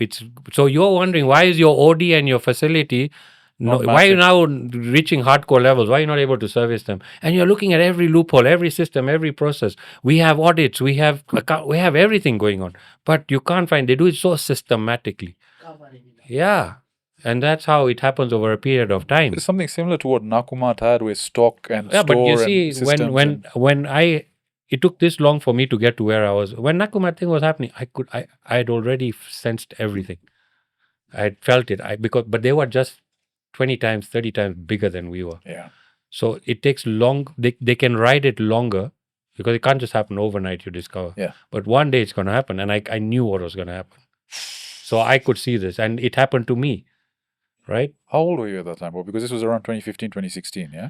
The first fraud, I must have been 30 something, 30. Yeah.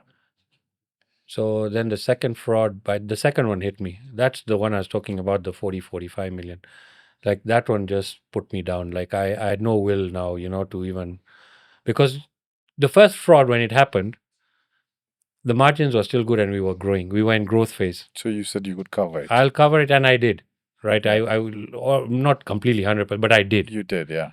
You know what I mean? Then the second fraud, the market conditions had changed. And when I was losing this money from the system, like you're saying, your dad was paying 2-3 million shillings in overdraft. I wasn't paying that much, but I was paying a lot in interest. So that accrues, it accumulates, and at one point you are not able to trade yourself out of this. And It's a sinking whenever ship, you huh? get a fraud, if some you just go home right now and somebody is just you're let 50,000 cash 50.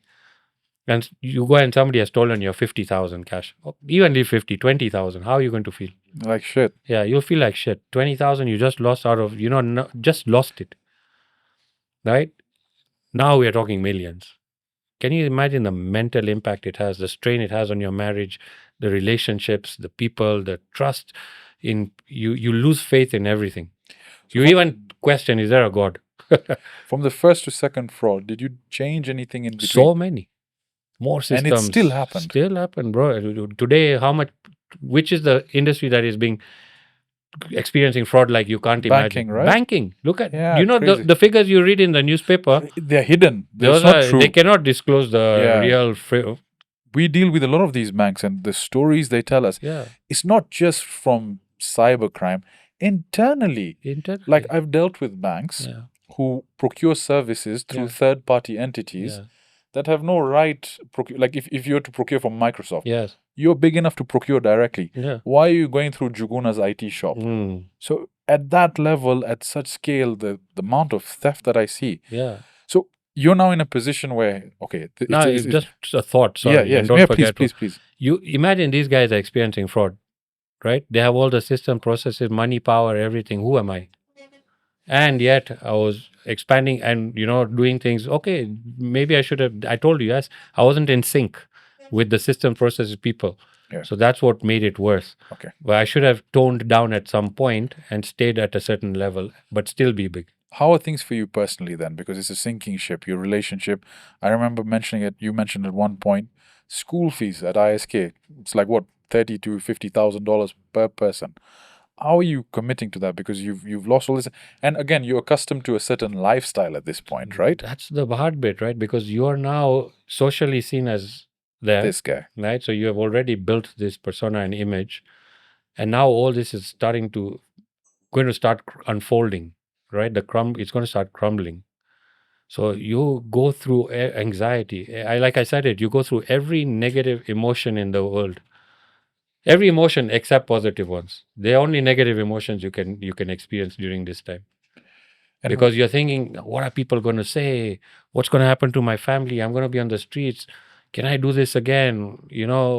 What have I done? How will the bank handle me? Foreclosures. I owe them more than they can even recover. Like even now, what I'm wearing, do I really own it? That TV I'm watching, is it really mine? All that is going in your head. So what brought you out of that, Bobby? What got you back into the positive state? Couple of things. So I went through this process of grief. They have that process of grief, right? I went through it. And I always kept questioning, why me? Why did this happen? God, why did you do this to me? You put me on a pedestal and then you threw me down. I had nothing. You took me up. Why me? I kept questioning it. And the more I questioned it, more shit was happening to me. One day, I don't know what happened. Something happened, and I said, okay, why not me? Mm. You know, like the perspective just changed. I said, "Oh," I keep saying, why me? But it's happened to that guy. It's happened to that guy. In the newspaper, when I open, it's happening to these guys. Who am I? Why am I so special? What's so special about me? Why can't it happen to me? So I asked this one question: why not me? Yeah. Right? And then I said, okay. God didn't make me any promise. He didn't say you are immortal. You're just a human being like everybody else. If he can do it to those guys, who am I? So a good thing on that I read, Yeah. in fact, it was just leading up to this, is God fills your cup Mm. enough to the point where He knows you can handle it. Yeah. So the people with the most challenges who've gone through it is because God knows of their capabilities and their ability to get through it. So I think just by seeing what you went through, it's your caliber of character, your caliber of persona. And here's the thing. You see, I had successes very early in my life, and I wasn't a mature adult. I was a growing adult, right? So I didn't know how to handle success. Yeah. So some of the things I tell these young guys, yeah, I wish I had saved more. Save money. Yeah. Maybe we can talk about It's that. something you Yeah. must talk about, and there's Yeah. a formula for that. Okay. So you must do this, right? Because when you're young, you just keep thinking it'll never end, you know? It'll keep coming, the money will keep coming. So you just keep spending. The more you make, the more you spend, the more lifestyle increases. So these are the lessons. No. And it's not about how much you make anymore. I tell people it's not even how much you make, it's how much you save and invest, right? So you can make $1 million, I can make $1 million. Yeah. How much are you saving and investing, and how much am I spending? So a guy who's making $1 million will go and spend 1.2 million. Then there's the other guy who will make $1 million and he'll go and save and invest 800,000. Can you see the difference? That mindset difference. So it's really not about how much you're making, it's how much you're saving and investing. So let's say you have $1 million, Bob, today. Yeah. What do you do with it? You first of all, if your basic needs are covered, don't go and buy flashy stuff with it. Do not do it. Yesterday, I did something. Okay, just to let you know. Yeah. I enrolled in a transformation program, and I into a coaching program. It's a big thing. I'm basically taking my experience, putting it into a framework, and then I'm going to take it out there. Okay. And I enrolled with an international, let's call him a business coach. Yeah. With his program, right? £10,000. Right? But you're investing in yourself. I'm investing in myself, but it stretched me to the limit. I've never done that for myself. But the moment yesterday when I did that transaction and I sent the money, all of a sudden I had a release in me. I didn't realize how many blocks myself I had, despite me having reached where I am, how many blocks I have. And the moment I did this one big thing that I'm telling you, it's a big stretch for me to do this. It released something in me, and I just felt a different energy. Now, if that £10,000 I had to spend it on my kids, I'll do it very quickly. There will be no questions asked. I'd send them, I'd wire them, whatever has to be done, I'll do it. But on myself, I wasn't doing it. So these are blocks I was having, which I did for the first time on myself. Okay. So people, these 10 million bob you have, don't go buy a flashy car, go and buy Gucci shoes and all that stuff. You're making somebody else richer, man. Forget all that. Yeah. The millionaire mindset, what I learned is they look poor, but they are rich. Yes. And then you have those who look rich, but they are poor. Yeah. You know what I mean? So this is what I tell people, forget looking flash. Yeah. Invest the money, put it in stocks, shares, bonds. Do you recommend stocks, bonds? Do you invest yourself in them? Like So in the local market? I've started doing all this again. Yeah. Right. But at the moment, I'm investing in the S&P 500 market in the US. In the States, yeah. Yeah. Why? Because I'm playing it a bit safe. Yeah. But I've already seen since I started in November. And from November to now, my portfolio has grown. I can even open my phone. I think it's grown 28% in dollar terms. Are you doing Bitcoin, anything, I crypto? I did crypto. This is a good subject you brought up for these young guys. People say never touch crypto. Never touch anything if you don't have information on it. Correct. Don't go into business if you don't know what you're doing. don't touch crypto just because you You heard don't crypto. know You about don't it. know crypto. You don't know crypto. There are crypto billionaires today, Crazy amounts of money. and they are younger than us, half Yes. our age. Yes. So you try and tell that guy don't do crypto. What do you think he can't? You know, and he's sitting and driving a Lamborghini, freestyle, tax paid if he had to. Exactly. So if you're going to go into crypto, learn it. Okay, understand why is crypto today. The US, what is happening in the US? They don't have. They've borrowed too much. The government shut down. Yeah, they've shut down officially, right? Has the Yeah. government gone into? I think Apparently it happens frequently. Then they come frequently. back. Yeah. And what are they thinking of? Trump is a very smart guy, by the way. He's going to go into crypto. That's what I was talking about recently. It's the alt season is coming. They're going to Yeah. pump a lot of money into crypto, try and offset the deficit. So Crypto is going to be the next big okay, thing. so you I'm at 100%. I'm telling you, okay. right? Do you have Because any crypto coins? cannot be manipulated. Yes.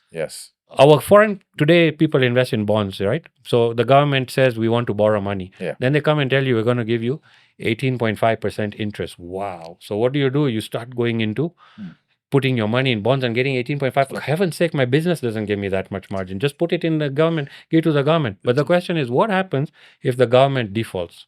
You're fucked. Yeah. You know what they'll do? No, you're not fucked. You'll be fucked anyway. But you'll be fucked thinking you're not fucked. Yeah. Because they'll just go and print more money. Yeah. True. Right? And then you'll Actually, think, yeah. oh, I'll just got my money back. But it's devalued. It's devalued. It's Your no longer the currency- same value. Correct. Yeah. That's You're a good fucked, point. but you didn't know. You just got a soft landing. Yeah. Yeah. So Okay. So you what I'm gathering from you is diversify your portfolio. you got to diversify. You got to be open-minded, and you got to not shut down a subject like crypto. Yes. Right? Now, I invested in crypto because in the early days, and I want to say this, I invested in these quick rich scams. They're scams now, but they look very good at that Very time. good time. Right? So I lost a bit of money. But here's the thing. Number one, I don't feel bad about it because everything I invested, I have a theory. I have this thing that I will invest what I'm ready to lose. I like that. Okay? I'm invest. So I had a certain amount of crypto money I've lost. But I don't cry about it. Because you were prepared. Because to I use was it from the prepared, start. right? But when I was telling people who were following me, I said, remember this. Now a lot of people say, yeah. That's actually Then such a good point. when they lose it, now they come and blame you. Blame you. But I said, did I not tell you invest the amount you're comfortable with and you're prepared to lose? Prepared to lose. So then you have to remind them, and then they kind of agree to it, but they realize loss is not easy. So me, I take it. I've lost it. I like the fact that you've actually diversified quite a bit of it. Now, there's a particular topic I want to talk about, which we talked about at the start, which is marriage. As someone who's now getting into it, and I've had my independence for quite a long time. I've had my share of galvanizing the town, painting the town red, as they say. Mm-hmm. Now, coming into marriage, Yeah. the one thing I got from the episode with Financially Incorrect is when that times got tough, money was an issue. Problems in the boardroom were reflecting in the bedroom, especially when your wife was co-partner with you. Yes. Now, if you look back at that, and again, I don't mean to be insensitive, No. So, but do you think the character, maybe there was money that came into play?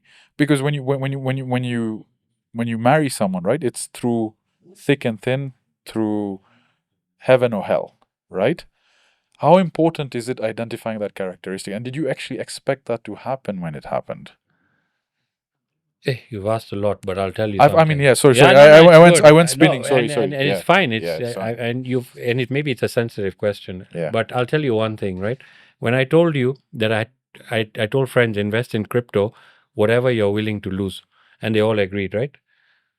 And they invested whatever they were comfortable with. And funnily enough, I invested more than all these guys did. Right? So when I lost it, I was okay. I moved on. Yeah. They didn't. They won. They still, some I believe are still crying about it, right? Yeah. Now when we are doing our vows, right? And they're going to say, in what? In sickness or in health? yes. Yeah. And then in You guys good are the or bad in times. good or bad Whatever, times, yeah. Any of you married over here? my friend, Kim, let don't me you tell propose in front of the mirror every time? It's my sickness friend, and- that is theory. That is theory. Right? Now in practice. Now there's practice. So let me tell you something. Again, you learn these things. And I'm not only saying it out of my case, I've seen this with a few very close cases around me. Yeah. But let me talk about mine because obviously I talk out of experience. Yeah. Women get very financially insecure. Okay, it's a DNA thing. They get very, very insecure when, especially if they are mothers, because now they are thinking not for themselves alone, they're thinking for the kids. Yeah. All right.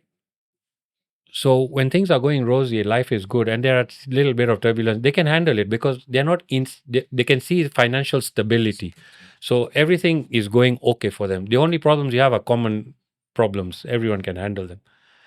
What I didn't know is that, so a friend of mine, I was having lunch when this problem of The mine lawyer, started. Yeah, right? the lawyer Yeah, guy, yeah. and he asked me that question: "How are things at home?" And I looked at him like, "What do you mean, how are things at home?" He just asked me, "Johnny, how's your wife and everything?" I said, "She's supportive. She's there. We're okay. We're going through this together." He says, "Okay." So I said, "Why did you ask me that question?" He says, "Because 90% of marriages fail. 90%. The statistic in Kenya is 47% of marriages will fail during a turbulent time.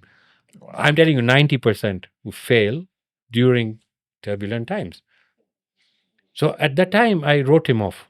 I was like, "What is this guy saying, man?" And I felt bad actually. Yeah. Because why is he doubting Why my is he doubting my relationship? relationship? Yeah. My God, when it actually happened, I realized I was a statistic. What was different about me? That now this person is really, this is it. And so she got very insecure, but she's not unique to this. If you go and do case studies of anybody around you, the woman will change. It just happens. I know 3 people. Yes. 3, one is a friend, 2 are friends of friends. Mm. Same instance. One in particular, he was a guy that wheeler dealer. He used to make deals, used to Yeah. work for a really popular guy Yeah. who was doing some shady stuff, but he was getting a lot of money. Yeah. And so the girl he got was from a very financially well-off background. So she had a certain level of expectations from when they were dating to when they got married. That boss guy got arrested, this money got cut off, Oh, tough times. Within 3 months, divorced. divorce.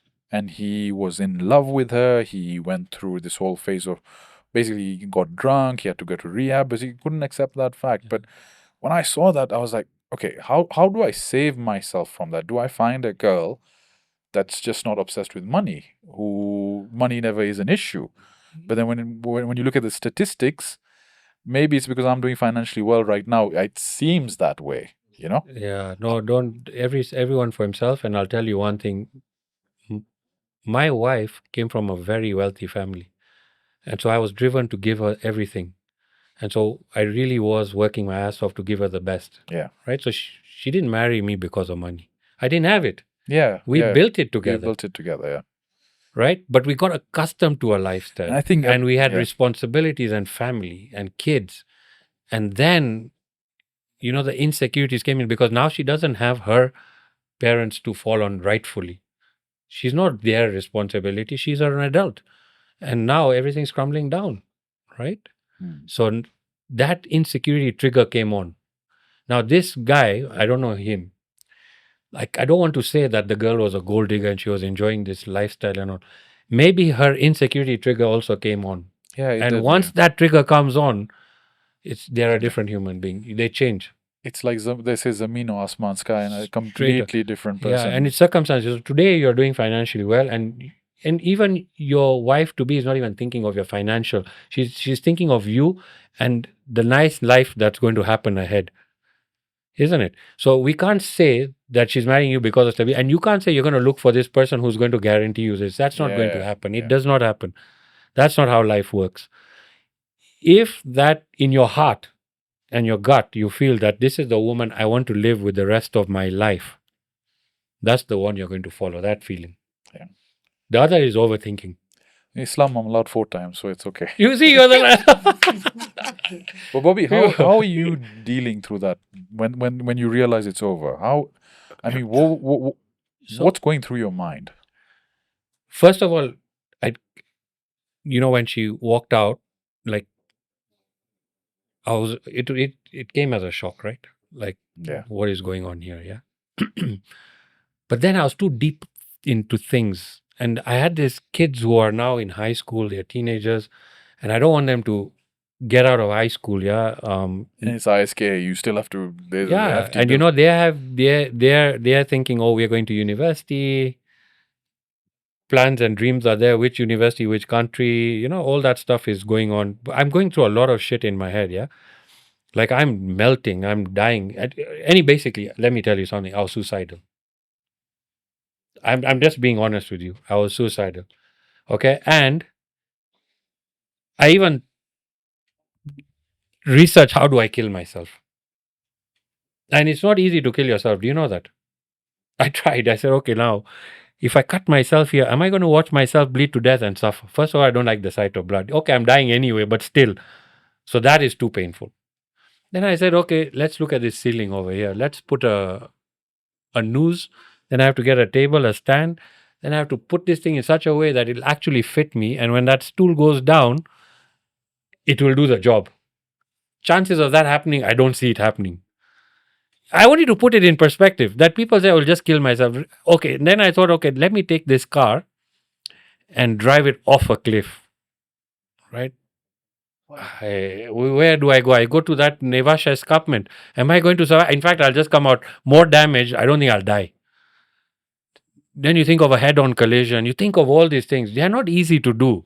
I mean, I thought about it seriously until I gave up. If you want to call me a failure, I failed in killing myself. I could not do it.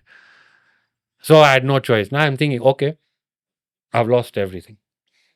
Technically, I've lost everything. Material, I've lost. The two kids are healthy. I am healthy. I still have a brain on my head. I can still think. And I'm still sorting things out. So let's see what I can do. I've gone down. Now the only way is up. I read a lot. By the way, all my habits were formed. Best habits were formed during these tough times. I stopped drinking. I stopped partying because what was You happening? drink a lot. Well, we would do this social stuff, right? You go shots, Probably, drink, and then my body can't handle it. Then if I drink on a Friday, my staff knew on Monday this get drunk because it's still in the system. Then by Tuesday, Wednesday, I'm back to normal, and then Friday, I'm doing this again. Like, does it make sense? Yeah. So I got rid of those habits. I started exercising, started gymming, started taking care of myself physically and mentally. Then I could think. I tell a lot of people I read myself out of problems. I used to read a lot. So you've lost everything. The only way is up. So I said, Books. okay, let's try in this theory. The only way is up, right? Yeah. What have I got to lose? What can they take from me? Now I had a burning desire. And the desire was what? First, when I was building PCO, it was to get married to my wife and to prove to the family I can do this. So that was my burning desire. Second, now I have these kids. I don't want them ending up in the street. And if I kill myself, I ask the question, what will happen to these two kids? They'll be on the street. They're talented. I'm not saying it because they're my kids. They're genuinely talented. My kids are very talented. They've got scholarships. They've been in sports. They represent the country, national level in sports. Amazing. My younger daughter was the elder one, Charisma, was the head girl of Paponi, the first one. Scholarships. And I mean, really talented. They're genuinely talented. I said, how do I blow this? Right? So they became my driving force. They became the reason I need to get out of this. Yeah. And so I went back and I said, okay, I'm going to fix this. And I started facing the head. So first thing was the awareness. Why me? Why not me? The second was acceptance. I've accepted. This is my situation because nobody's coming to save. I used to have thoughts like I'll wake up one day and I'll get a call that there's a lottery, not a lottery, I'm in the will of one of my past ancestors or something. All the shit you can think. I go buy a lottery ticket, I'll win. Yeah, You think all that. Thinking all that stuff. Or, I'll be driving somewhere and somebody's, there'll be a heist and 100 million shilling just fell off the bag and I'll take the bag. And I thought of everything. Playing it, yeah. So I want to tell people that shit doesn't happen. Right? So I accepted my situation. Yeah. The next thing, I got into action. I said, okay, now I have to sort this out. So that's my AAA formula: awareness, acceptance, and action. And I decided to take action. I said, okay, I'm going to fix this because nobody's coming to help me. I created the situation. I took 100% responsibility for where I was, period. 100%, not 99, 100. And I went out to fix the problem. And then I did, you remember in Financially Correct, I said I did some deals and I made some money and I came back in the game, right? Let's not discuss what it was, but some guy put a comment, he must have gambled. I did not gamble. It was something, but we're not going to... It was a genuine business deal, but I did not gamble. So I don't believe in it. So that's what brought me back up. Yeah. That's what paid for my kids' university. One went to UK, one went to Edinburgh, to Australia, and now they're both working. Amazing. Yeah. And now, if we, that was a very heavy story, and I appreciate you Yeah. opening up the very sensitive topics. But again, you're a strong-willed individual. Yeah. I think the fact that you started working out, because when I first came here, I saw there's noor on your face. Noor is like, it's in Islam we believe someone who has energy, positive energy. You're Yeah. vibrant. So this trajectory of yours has become so positive. Yeah. And now, what's the future look like for you? Yeah. As we wind things down, what's this part of your life like now? What's the goal? Yeah. So now I tell people, if you're a golfer, you played the first 9. I'm done with the first 9. Yeah. I've taken a break. Where do you normally play, by the way? Yeah, and I'm a Sigona member. Oh, Sigona. Yeah, I was looking at getting Mutaiga membership. Anna, hey, Just come to Sigona. You'll have it's probably arguably the best club in the country. Okay. Yes, we are. So Sigona. Sigona is where you come. Bobby, You'll meet. Bobby will be my I'll be your proposer, and you get it, and you'll exactly. get a lot of guests for your podcast as well from there. Amazing. Good people there. Fantastic. So I played my first 9. That was my half time. Right now I'm going to my second. Right, and you said something earlier in the podcast that maybe God gives you enough problems that you can handle, and you know. And so I question. Financial troubles make you more spiritual. At one point, I'd lost spirituality, religion, everything. I was just too busy doing stuff. Right. Yeah. It brought me back down. It humbled me, and I became a bit more spiritual. I am very spiritual. And I thought, okay, I'm here. I've survived it. I have a no give up mentality. I just go for it and I make sure I come back. I have no fallback plans, but I can do it. I've done it. I am a living example that I have built an empire, I've lost it, and I've come back. So maybe the message is go and help. Right. So I've appeared and I help younger. I've mentored entrepreneurs from the age of 24 to 65-year-olds, and then 24-year-olds. So what am I going to learn from a 24-year-old thing? Yeah. I learn a lot from them. Yeah. A new way of thinking, the way they are thinking. I learned. Some of my businesses are inspired by these guys. Okay. So the point is now I want to help people as much as I can. And when I write articles on LinkedIn once a week, I write on LinkedIn and Facebook. I follow you as well. Yeah. And what I write there is a message to my younger self. At 30, what would I have been telling myself? So this is the stuff I want people to listen to and say, guys, just follow this. Right. Don't make these mistakes. So I want to take the message to millions. And I think you will. I think hope. Doing it on the podcast was the first platform. There are a few businesses that you mentioned that you're running right now. What are they specifically? So one is an HR recruitment firm, niche recruitment firm. So it's called Anza now. Okay. I have a business partner in that. So we run that together. So you like poach C-levels and then place them in companies? So it's just a recruitment firm. But you see, my network is our community. Exactly. Right? That's where we are born and brought up. So since I started business at 22, I built a huge network. Yes. Right? So I basically know a lot of business entrepreneurs, people and entrepreneurs. Yeah. So I help them with their recruitment, people problems, and people is a big factor in business. Very big. But I focus on a niche in the sense that we focus on the Kenyan Indian community, not expatriates, because expatriate needs work permit. Yeah. But now we're getting into that space because there's a demand. But mostly Kenyan Indians, because if I had to get into recruitment, I couldn't go into that space. It was a big space already taken care of. What am I bringing of value? So it's a good niche. So it was a niche I saw, and that's the one and we've become number one at it. If I'm ever looking for another job, Bobby's the guy. Any other business? And then with another co-founder and a friend of mine, we were playing golf last year, and we came up with an idea. So we've created an app called Let's Play. It's for golfers and golfing societies. So there are a lot of golfing societies in Kenya, and they were managing their memberships through Excel sheets, Google Forms, and a lot of Panadol because they had to do a lot of recons. You know what I mean? There's a lot of recons. So we built an app to automate this whole thing. It's called Let's Play. Could you share that app with me? Yeah. It's live? It's live. We'll put it up over here. I'll show you, it's an App Store and iOS. Amazing. So and then one of the things I do as a hobby is I sell businesses. Right, so I've sold 3 businesses, and one of them was Microcity. Okay, the one in Surrey Center. The computer guys you were that talking store about. which had been there for over 30 years. It's changed hands. Crazy. And I sold that and a couple of other small businesses. So what I'm doing now is It's a business called Exit Strategy. I'm telling people, what's your exit strategy? Because look at mine. My exit wasn't really great, right? Yeah. What's your succession planning? Today, these businesses that we have seen and grown up with, all these big names, they are going to have a problem.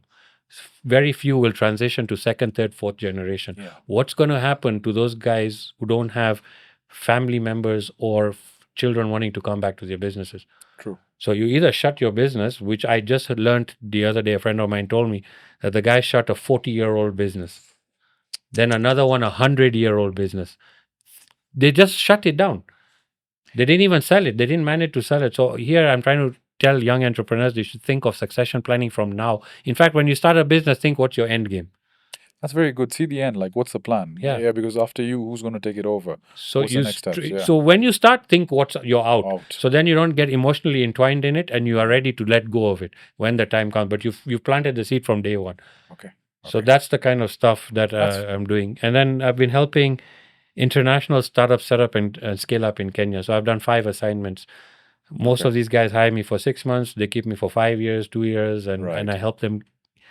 I shorten their journey into the market. Okay. So a sales guy, you know. So what we'll do is we'll actually put all Bobby's details in the description on LinkedIn as well. You're quite active over there. I appreciate you doing this, brother. I think this has this been the longest podcast we've done? Oh my God, we have. Yeah.